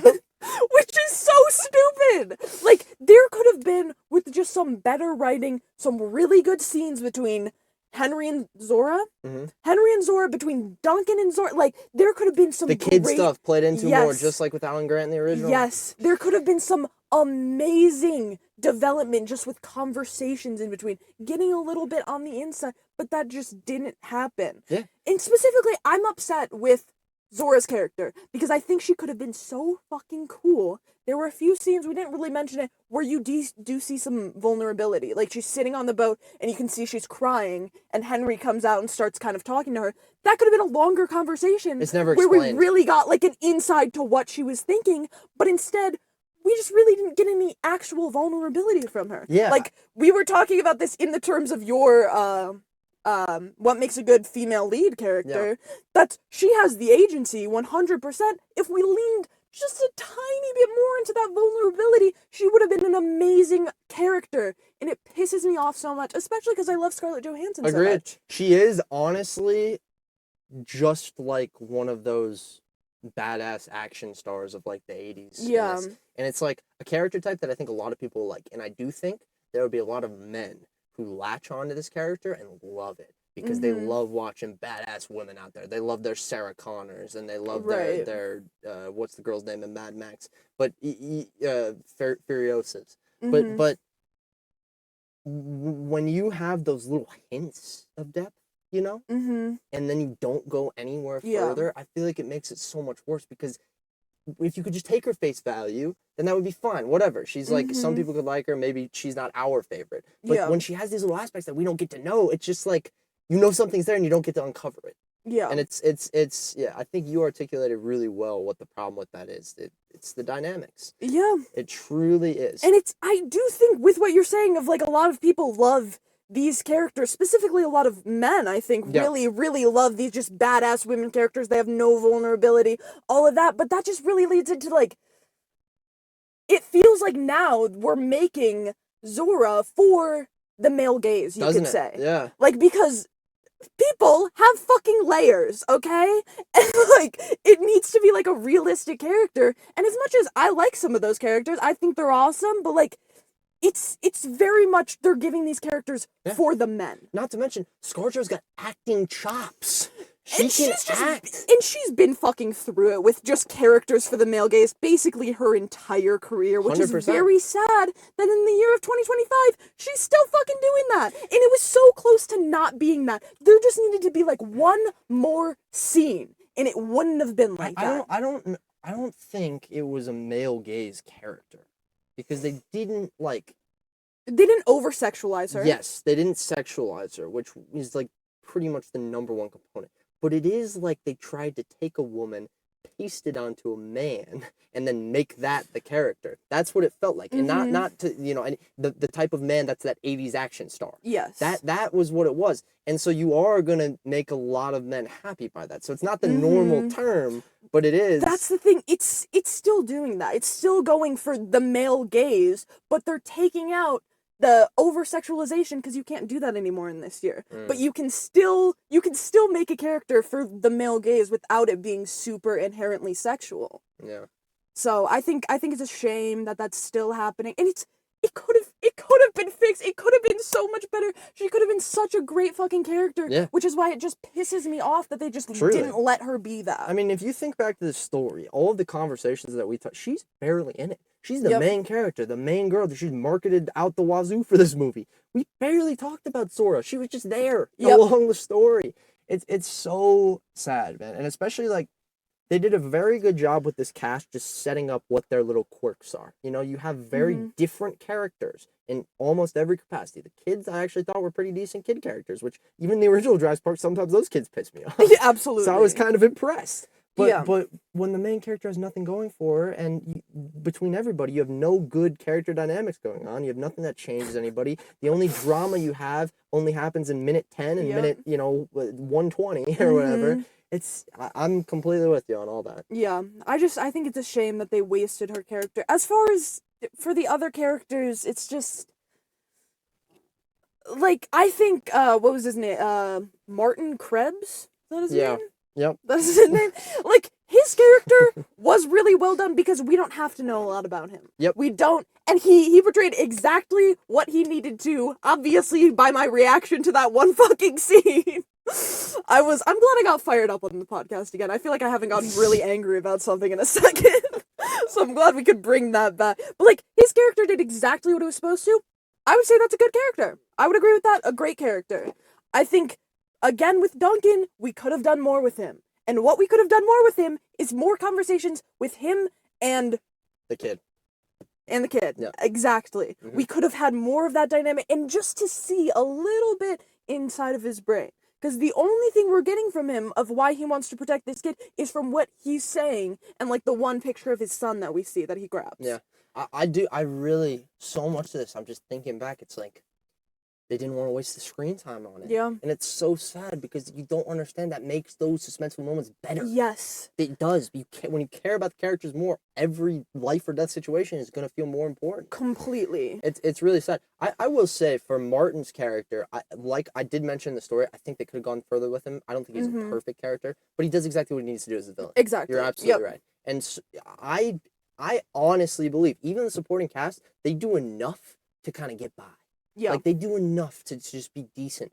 You just need Zora. You need Zora. Yes, like Henry, that's a fine character. We don't need a lot of background on him. He's doing exactly what he needs to do. Jonathan Bailey obviously has some great acting throughout. That's fine. Yep. Like, both of the daughters, like, that's fine. Like, and it's so stupid that, like, the biggest character growth and dynamic we get is the fucking boyfriend and the dad. Yep. What the hell? Like, the boyfriend is almost completely just a comic relief character. Yeah. So what are we doing? I don't know. Like, I enjoyed it. I'm glad that was there. Why couldn't we have that for the main fucking character? For the lead of this? It's true. That's so true. Really infuriating. Yeah, I completely agree. Alright, so do you want to jump into favorite character, least favorite character? Yeah. Oh, boy. Yikes.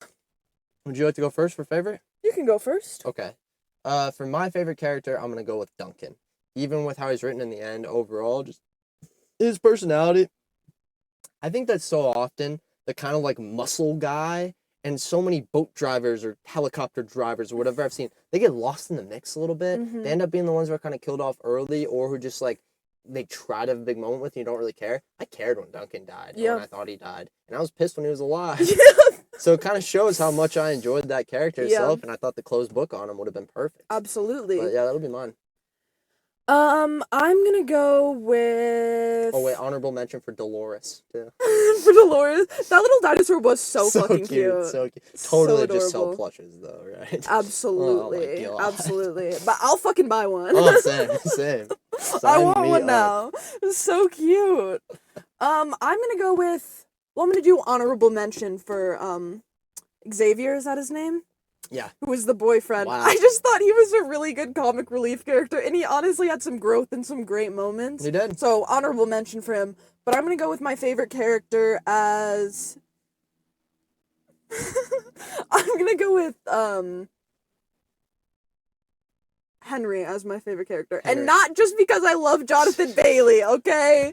Not just because I love him and his slutty little glasses, but I thought he was honestly, like, it's the acting really brought it together. Like, specifically, the scene we were talking about where he sees the herb, but, like, that is just so well done. And it's that same classic thing in Jurassic Park where it's the person who studied this their entire life gets to see it. Like, just that scene really made the character for him. And honestly, he had great dialogue throughout the movie. Like, I did enjoy his character. Like, he didn't have a lot to him, but he didn't need a lot to him. Absolutely. Which feels very reminiscent of the original Jurassic Park. Yeah. Which I really enjoyed.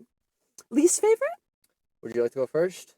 You can go first. Do you want me to take her off the board? You can take her. All right, I'm going to go with Zora, and we Okay. got way too far into her in character, so I think I'll probably just leave it at that. Yeah. It's Zora, without a doubt. Yeah. Which is, it makes me really sad. So I'm glad you could take that because I don't want to say it because I know she could have been a great character. And I love ScarJo, and it's really sad. For my least favorite character, I'm gonna go with... I think I'm just gonna go with Ruben, with the dad. Yeah. There wasn't a lot there. Like, he's just a dad. He's just a dad that's trying to protect his kids. Yeah. And, like, kind of hates his daughter's boyfriend.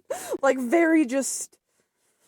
Like, I get he was needed for the story, but, like, there was no... Like, I could forget about him the next He doesn't day. have that big crescendo moment. He actually would have been a good candidate to be, like, a sacrifice for everybody at the end. Yeah. That would have been pretty cool. Yeah. Especially if they went further into how, like, bad of a dad he was because he was the divorced parent or something. They were talking about how the mom would never talk to They him could have again. done something else They with could've, him. yeah. Yeah, absolutely. 100%. So, that's who I'll go with.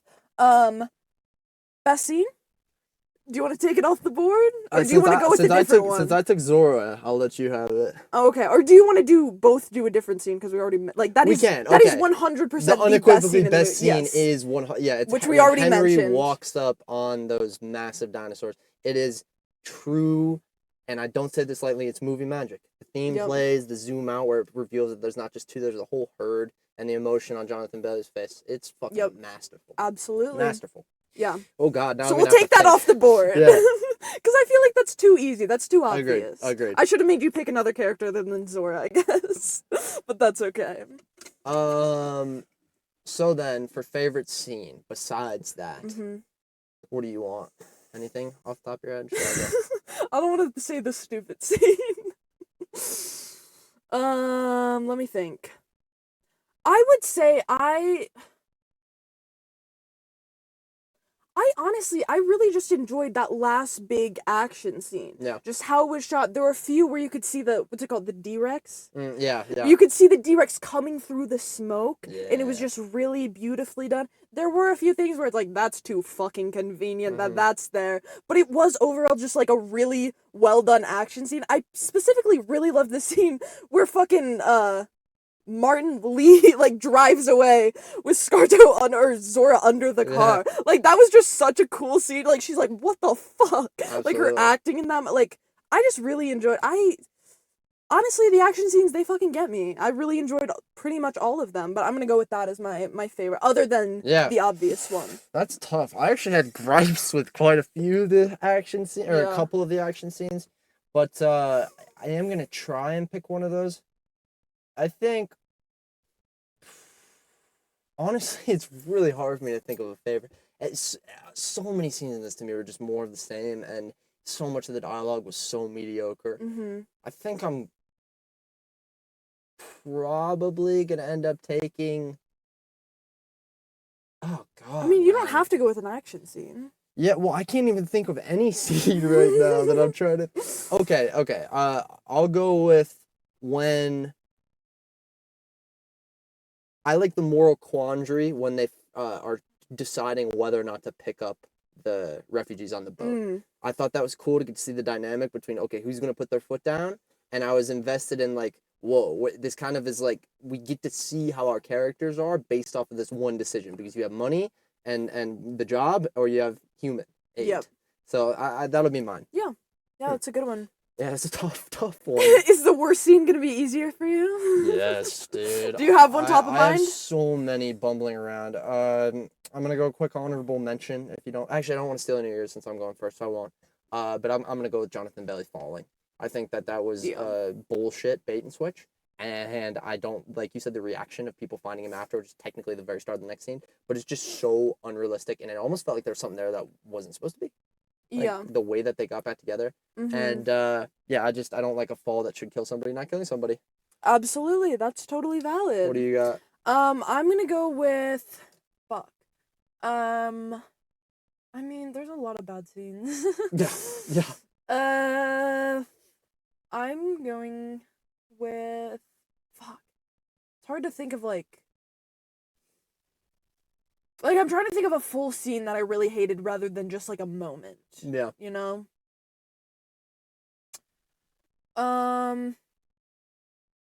just gonna go with kind of the fight with the family and the dinosaur in the water with the raft. Yeah. Although I thank really, you. really That was my loved honorable mention. I really, really loved that moment. It was just overall, it's so unrealistic. Like, it was so bad. And we didn't even mention, like, the youngest girl almost died, which, like, thank God she didn't, because she's just, like, trapped under the raft, just, like, screaming for her dad's help. And he can't get over there because of the current. I was actually a little scared they were gonna kill her. I'm like, they better not fucking do that. That is going to change the tone of the movie. What the fuck? That would have been insane. That would have been awful.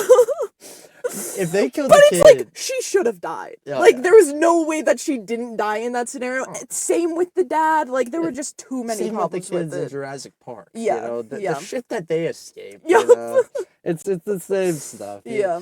It's unbelievable, but it's fun. Yeah. It's fun. But, like, Jurassic Park, you can get away with it because it's a great fucking story. Exactly. And it's just, like, really a well-done movie with, like, I was saying this to you before, the original Jurassic Park is just iconic scene after iconic line, like, over and over and over again. Would you like to tell the public what you rated it on Letterboxd? 5 stars, baby. 5 stars on Yep. Letterboxd. And you don't take 5 stars lightly. No. I was looking actually at your 5-star movies. I don't have that many. I think there's maybe, like, 10. There's one that I never heard of. Could you look at it real fast? Absolutely. Because I was just pulling it up. quick tangent here. Go follow me on Letterboxd. Yes, you know I link your Letterboxd in every one of my YouTube videos. So if you are getting random Letterboxd followers, that's why. That's so kind. It's Mars J on Letterboxd. MarsJay. Dude, why is that actually a badass like name? Mars J? Have you used that for other stuff? Yep. That's kind of clean. That's which one haven't you? This one. Not the Shawshank Redemption. Holy shit! Before Sunrise. Oh my god! I'm gonna go on such a tangent right now. I'm so sorry. Folks, be ready. Actually, it's fucking Ethan Hawke. Okay. Okay. There are 3 of those movies. It's like before. I'm already adding it to my list, yes, so no pressure. Actually, the best romance movie ever made in the world. Okay. Sorry, what was it called again? Before Sunrise. So there are 3 movies actually in this series, but the first one is it's just these people that meet, I forget what place it is, but it's in Europe, and they only have like one night together. And they're gonna make the day, and then they like come up with this plan to come back and see each other in however many years. It is the best romance movie of all time. You have to watch it. It is so we were just fucking talking good. about me, before the show, we were talking about me trying to get into more romance. That is one you need to watch. So all 3 of those movies are really good. The first one is 100% the best. For the audience, if anyone's curious, you just want to shout out your 5-star movies real fast? Oh, yeah, absolutely. Because I'm curious, too. My 5-star movies are Casablanca, In a Lonely Place, The Breakfast Club, The Princess Bride, Jurassic Park, Pulp Fiction, Shawshank Redemption, Before Sunrise, Good Will Hunting, Beautiful Boy, Little Women, Priscilla, Oppenheimer. I haven't seen Priscilla, Beautiful Boy, or Before Sunrise. I think everything else I'd seen. Some people don't like Priscilla, but like oh my gosh, I'm excited that movie for did something to me. Like it was. I tend to love, at least of late, female directors. Yeah. Like, because now that I like see the differences, I eat them up. So that movie, it's Sofia Coppola, right? Yes. I think I'm gonna like it. Yeah. But dude, that's a cool list there. It's pretty like the most basic, like I mean like Pulp Fiction, Shawshank, fucking Casablanca, like duh. There's definitely some basic. Good Will Hunting, Oppenheimer, duh. In a Lonely Place is definitely one that you don't expect. And I am Pulp was a 4-star for me, actually. Maybe even lower. Pulp was way too hyped up for what it was for me. It was good. That's so sad. But just way too hyped up. That's so sad. Yeah. But yeah, those are my 5-star movies standing as of now. There's 13 films I currently categorize as 5 stars. Check out the Letterboxd. Mars J. Mars J. MarsJay. Is it time for the gems? Is it time for the gems? I got so fucking sidetracked. It is. It's time for Geo's Hidden Gems. Ladies and gentlemen, welcome yet again to Geo's Hidden Gems, the most expensive movie factoids. First off, it's kind of just a random list. That was kind of a last second, but a school bus in New York City is labeled as Crichton Middle School, referencing Michael Crichton, the Jurassic Park novel author. That's pretty cool. John Williams' iconic Jurassic Park theme is used strategically in 2 key moments and the end credits. Can you name them? It was the scene with the Herbert, obviously. Yep. And there was one more, and I caught it, but I don't remember what it was. Flying in initially on a helicopter. Yes, I picked up on it immediately. Yep. The 2 times I played, I got it immediately. It's so nice. Yeah, and the ending. Jurassic World Rebirth adapts the Lost Worlds novel theme of InGen's failed cloning experiments, with trailers showing a genetic abomination, 2-headed raptor, and corporate and ethical overreach. David Kopp's Mutadons stem from InGen's experiments to make dinosaurs bigger, meaner, and scarier, building on the Lost Worlds corporate greed. Gareth Edwards wrote audience disinterest into dinosaurs into the story, starting with the premise that audiences aren't that interested in dinosaurs anymore, which I feel like is kind of telling the real audience in the real world that they're not interested in dinosaurs. This is a thing, I can't articulate it correctly, but I'm trying to make a video on it kind of right now, where by telling people that dinosaurs aren't cool anymore, you're making dinosaurs not cool anymore, and you're creating a worse version of your own problem. It's bad. Yep. The new mutated dinosaur draws on classic movie monsters, Alien Xenomorph, Return of the Jedi's Rancor. Oh my god, I didn't even read that. That is.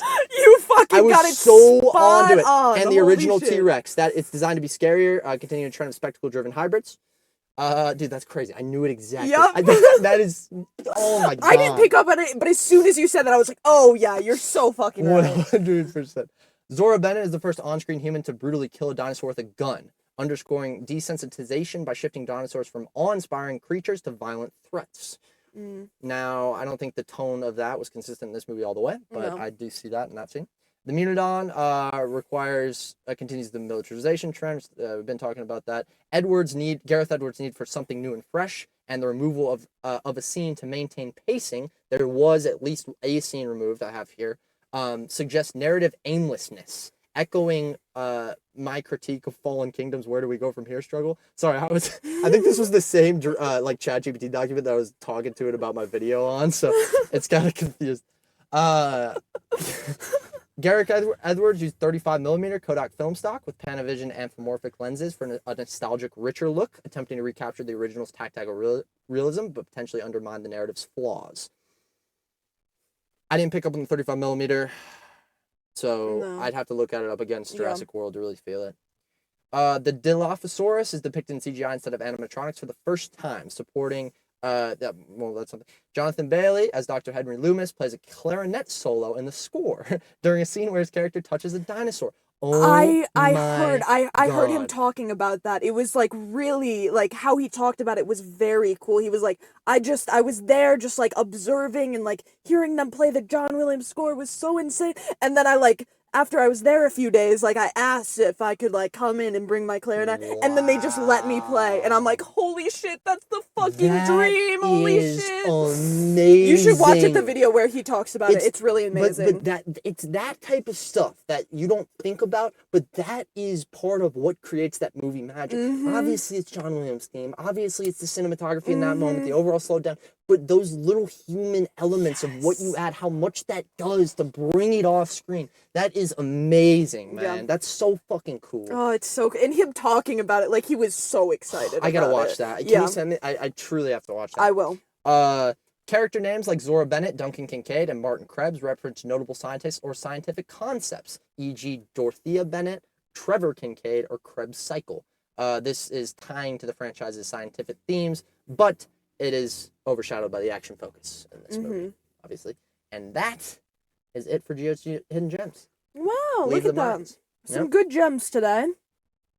All right, now we're on to our personal casting. Personal casting. You only have like a few characters you could cast in me. Once again, we are not watching a lot of women-dominated movies whatsoever. No, we are not. It's been a lot of men, just a few women. Well, this one tried to be, but it failed ultimately. Yep. I am gonna give you Zora just because she's so easy to play. Right? You could so effortlessly get up there and just look like a badass for 2 hours. I could. That's it. Thank you. I appreciate that. Whatever. I could have made her better. I would have argued with the writers. Good. I will give you. Who will I give you? Honestly, I'll give you fucking Martin Krebs. Really? I think you could play that role really good. I agree. Really good. Is it because I'm very good at gaslighting? Is that... Yo, that gaslighting I was talking, it was by you, by the way. No, I'm kidding. Yeah, no, I think you could kill that role. You just don't know what you're talking about. Like, I think you... I don't know. I really think you're being a little hysterical right now. Sorry. Don't say that. I'll get mad. I'll knock you out. Yeah. But thank you. I genuinely, it was either him or Xavier. I feel like I could play easily. You could for sure play Xavier too. Would be easy for me. But the Henry, I think he's got too much like, I don't know. He seems harder to play. Yeah, I think you would, in overall, like, play a very good villain. Yeah. Like, I think you could do really good villain. And villains are fun to play, too. To play a villain. Yeah. Oh my gosh. Yeah. So much fun. They have, like, the most, like, villains are just fun. Agreed. Absolutely agreed. All right, now we're on to our negative quality and positive quality. Yeah. Do you want to go negative first? Yeah, for negative quality, I'm going to pick the overall convenience of the story. I think that there was so many instances where things happen that just, like, are so lucky to be able to move the story forward. One that I almost missed, but I think was one of the biggest because it happens in such a big moment, is when the helicopter's passing, a flare gun just, locker showing up out of nowhere. I mean, that shit is bad. Crazy. But it's just, when there is a story that's plagued with that type of stuff, it takes you out of the movie, like, unlike anything else for me. Because nowadays, I go and figure out, okay, how can I fix this? Yes. So it's like just a whole nother level. So yeah, that's mine.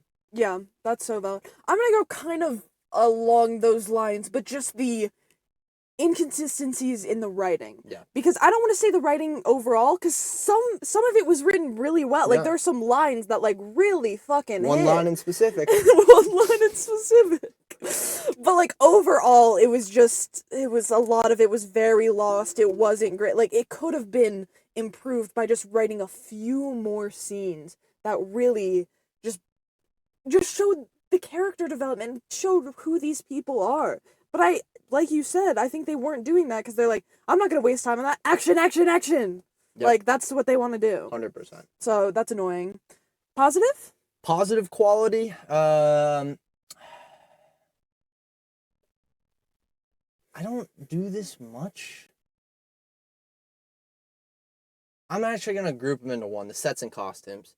I think that they didn't actually build a ton, but the few things that they did, like the just choice, like the gas station was obviously built, and just a few more sets that, like, I feel like you throw green screen in for those and it's just gonna feel even more dull, so that's gonna be fine. And also just like I really like I like outfits that don't feel like they're movie outfits. Yes. Like, if you want, you just watched Jurassic World. Chris Pratt's outfit is the most action hero star outfit ever, and I hate it. And this one is just like our action hero is just wearing a tank top. Yeah, like they're that, just like yeah. people wearing Exactly. what people would wear. It's so much better for that. That's fun. Yeah, I'm gonna go with, and we mentioned this earlier, but I'm just gonna go with the comedy. The comedy was Yeah. really well done. I was laughing out loud at many different moments. Totally. There were very few like bits of comedy that I didn't laugh at. Yeah.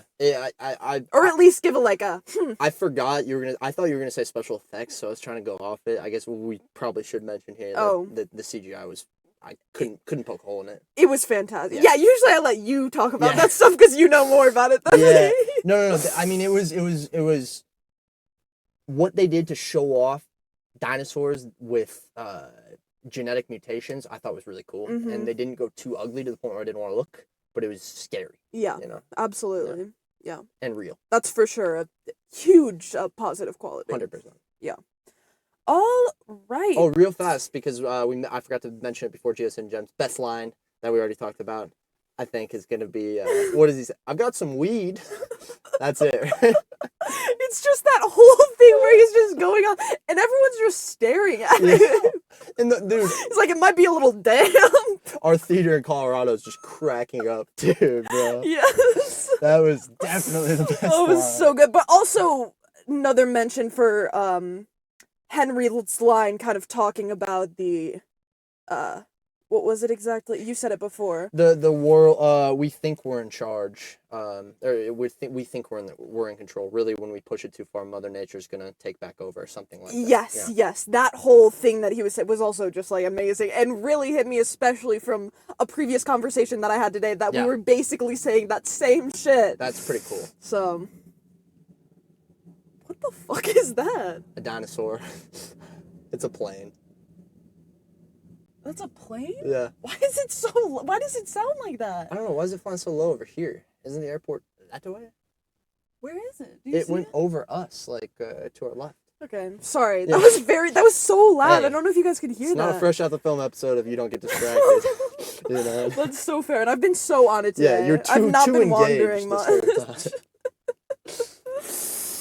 All right, ready for critic reviews? Critic reviews, absolutely. First, we have Perry Nemiroff from YouTube, apparently. I guess he's a top critic.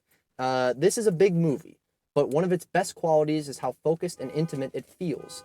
Sorry about that, folks. I'm going to continue on. The car next to us just set off their alarm.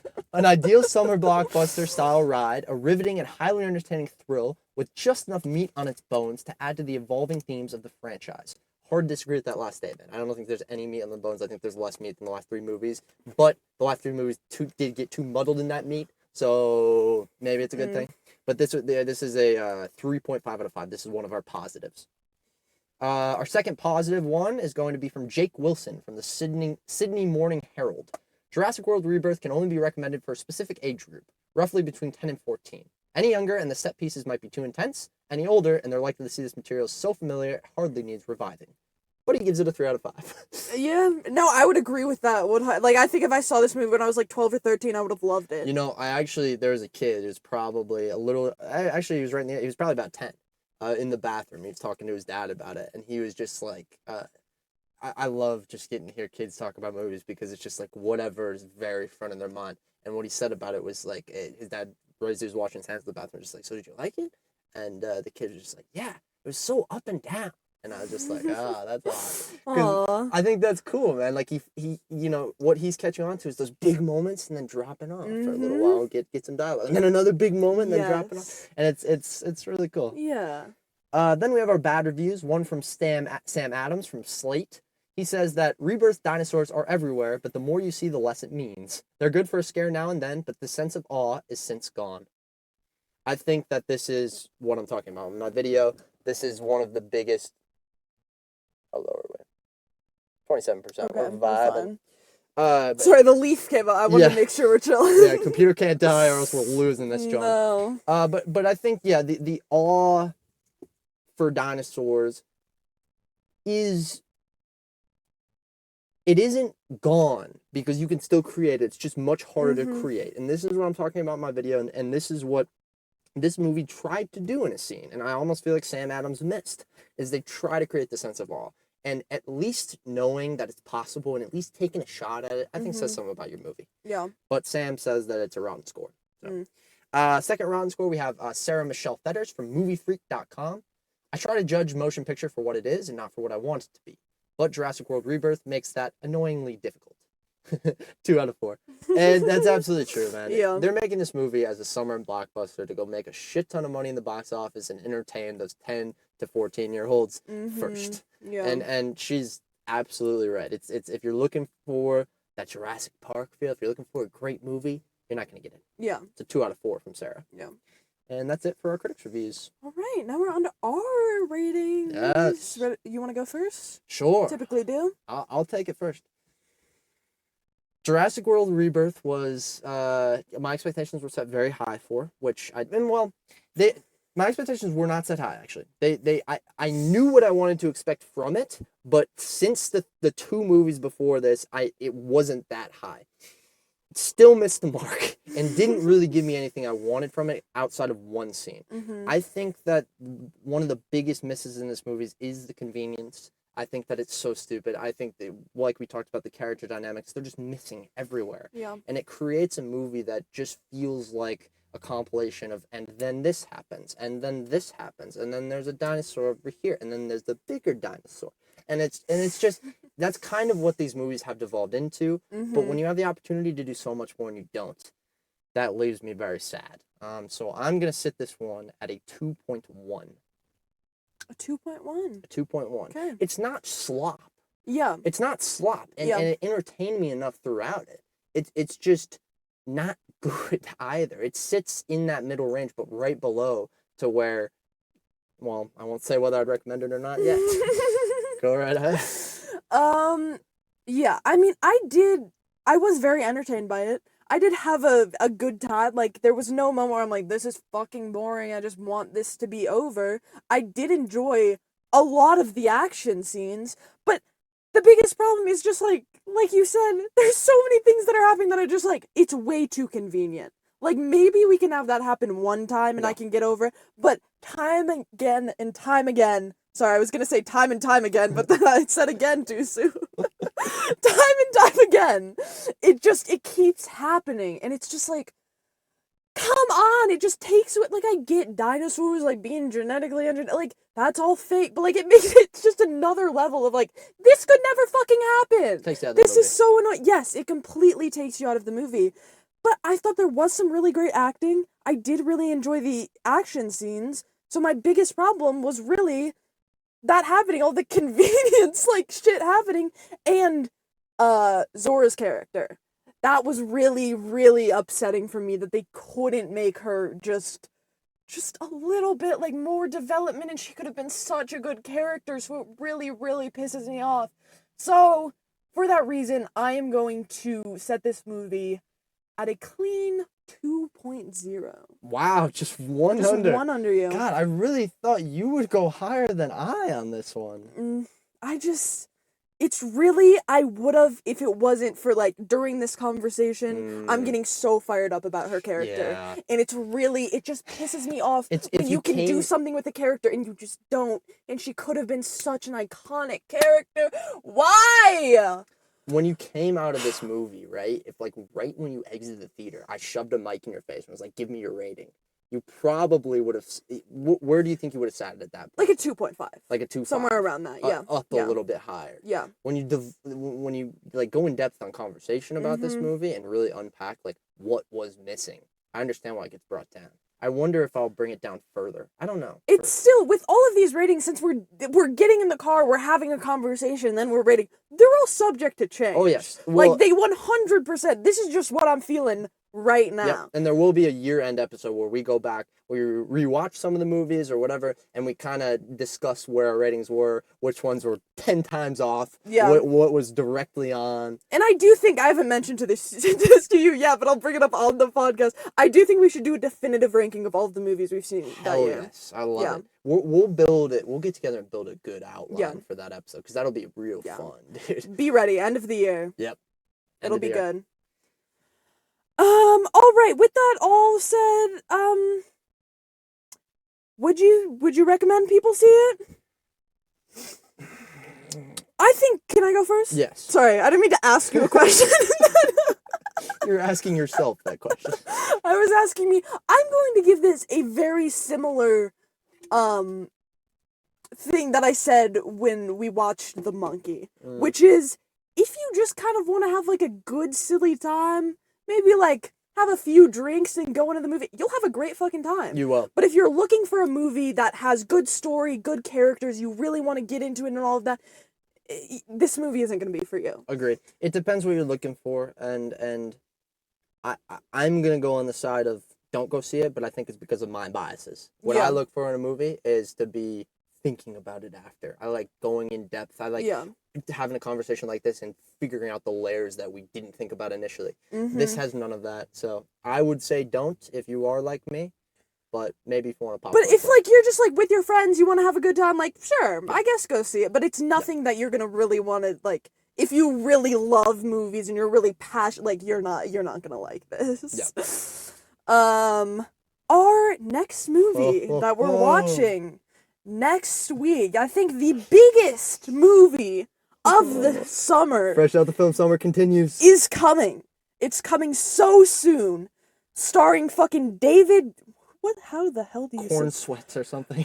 David Corn. That cannot be it. I don't think so. David, my boy. Okay. Moving on. Rachel Brosnahan and Nicholas Hoult. Directed by James Gunn, of course. It is fucking Superman.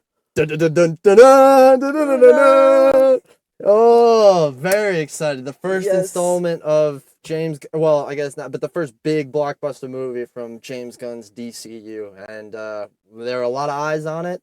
I'm sure it'll be a packed theater no matter when we go. Yep. And goddamn, I am so excited for this next film. But now I have to be so careful for a week to do my research and not, ruin anything or see too much about one thing or look too far into a trailer or anything. Totally. So the pressure's on now. Yeah. But yeah, that's our next movie. Seeing that next week. Yeah, anything else to add? I think I'm just about good. Okay, so with that, I'm Mara. And I'm Gio. So join us next week after opening weekend, because waiting to talk about movies is clearly not our thing.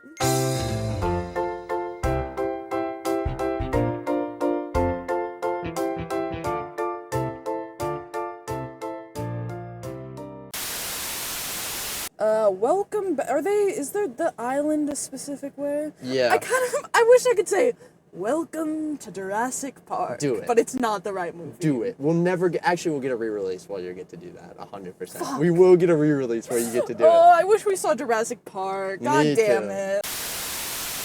Are we going to see This Is Spinal Tap, by the way? It's like this week, I think. Then probably not. Okay. What's that? Movie on our list that's coming out in theaters. Pretty interesting opportunity. I assumed I was asking more like plot. Wow, like what the fuck is it about? I actually don't know at all, Okay. but I don't know if I want to know. It's one of those titles where I'm just like, wait a minute, this could be anything. I have no idea. This is Spinal Tap? What? I need to get Dancing Through Life out of my fucking head. I'm gonna be singing it the entire Play it episode. real fast. It's like a 9-minute song.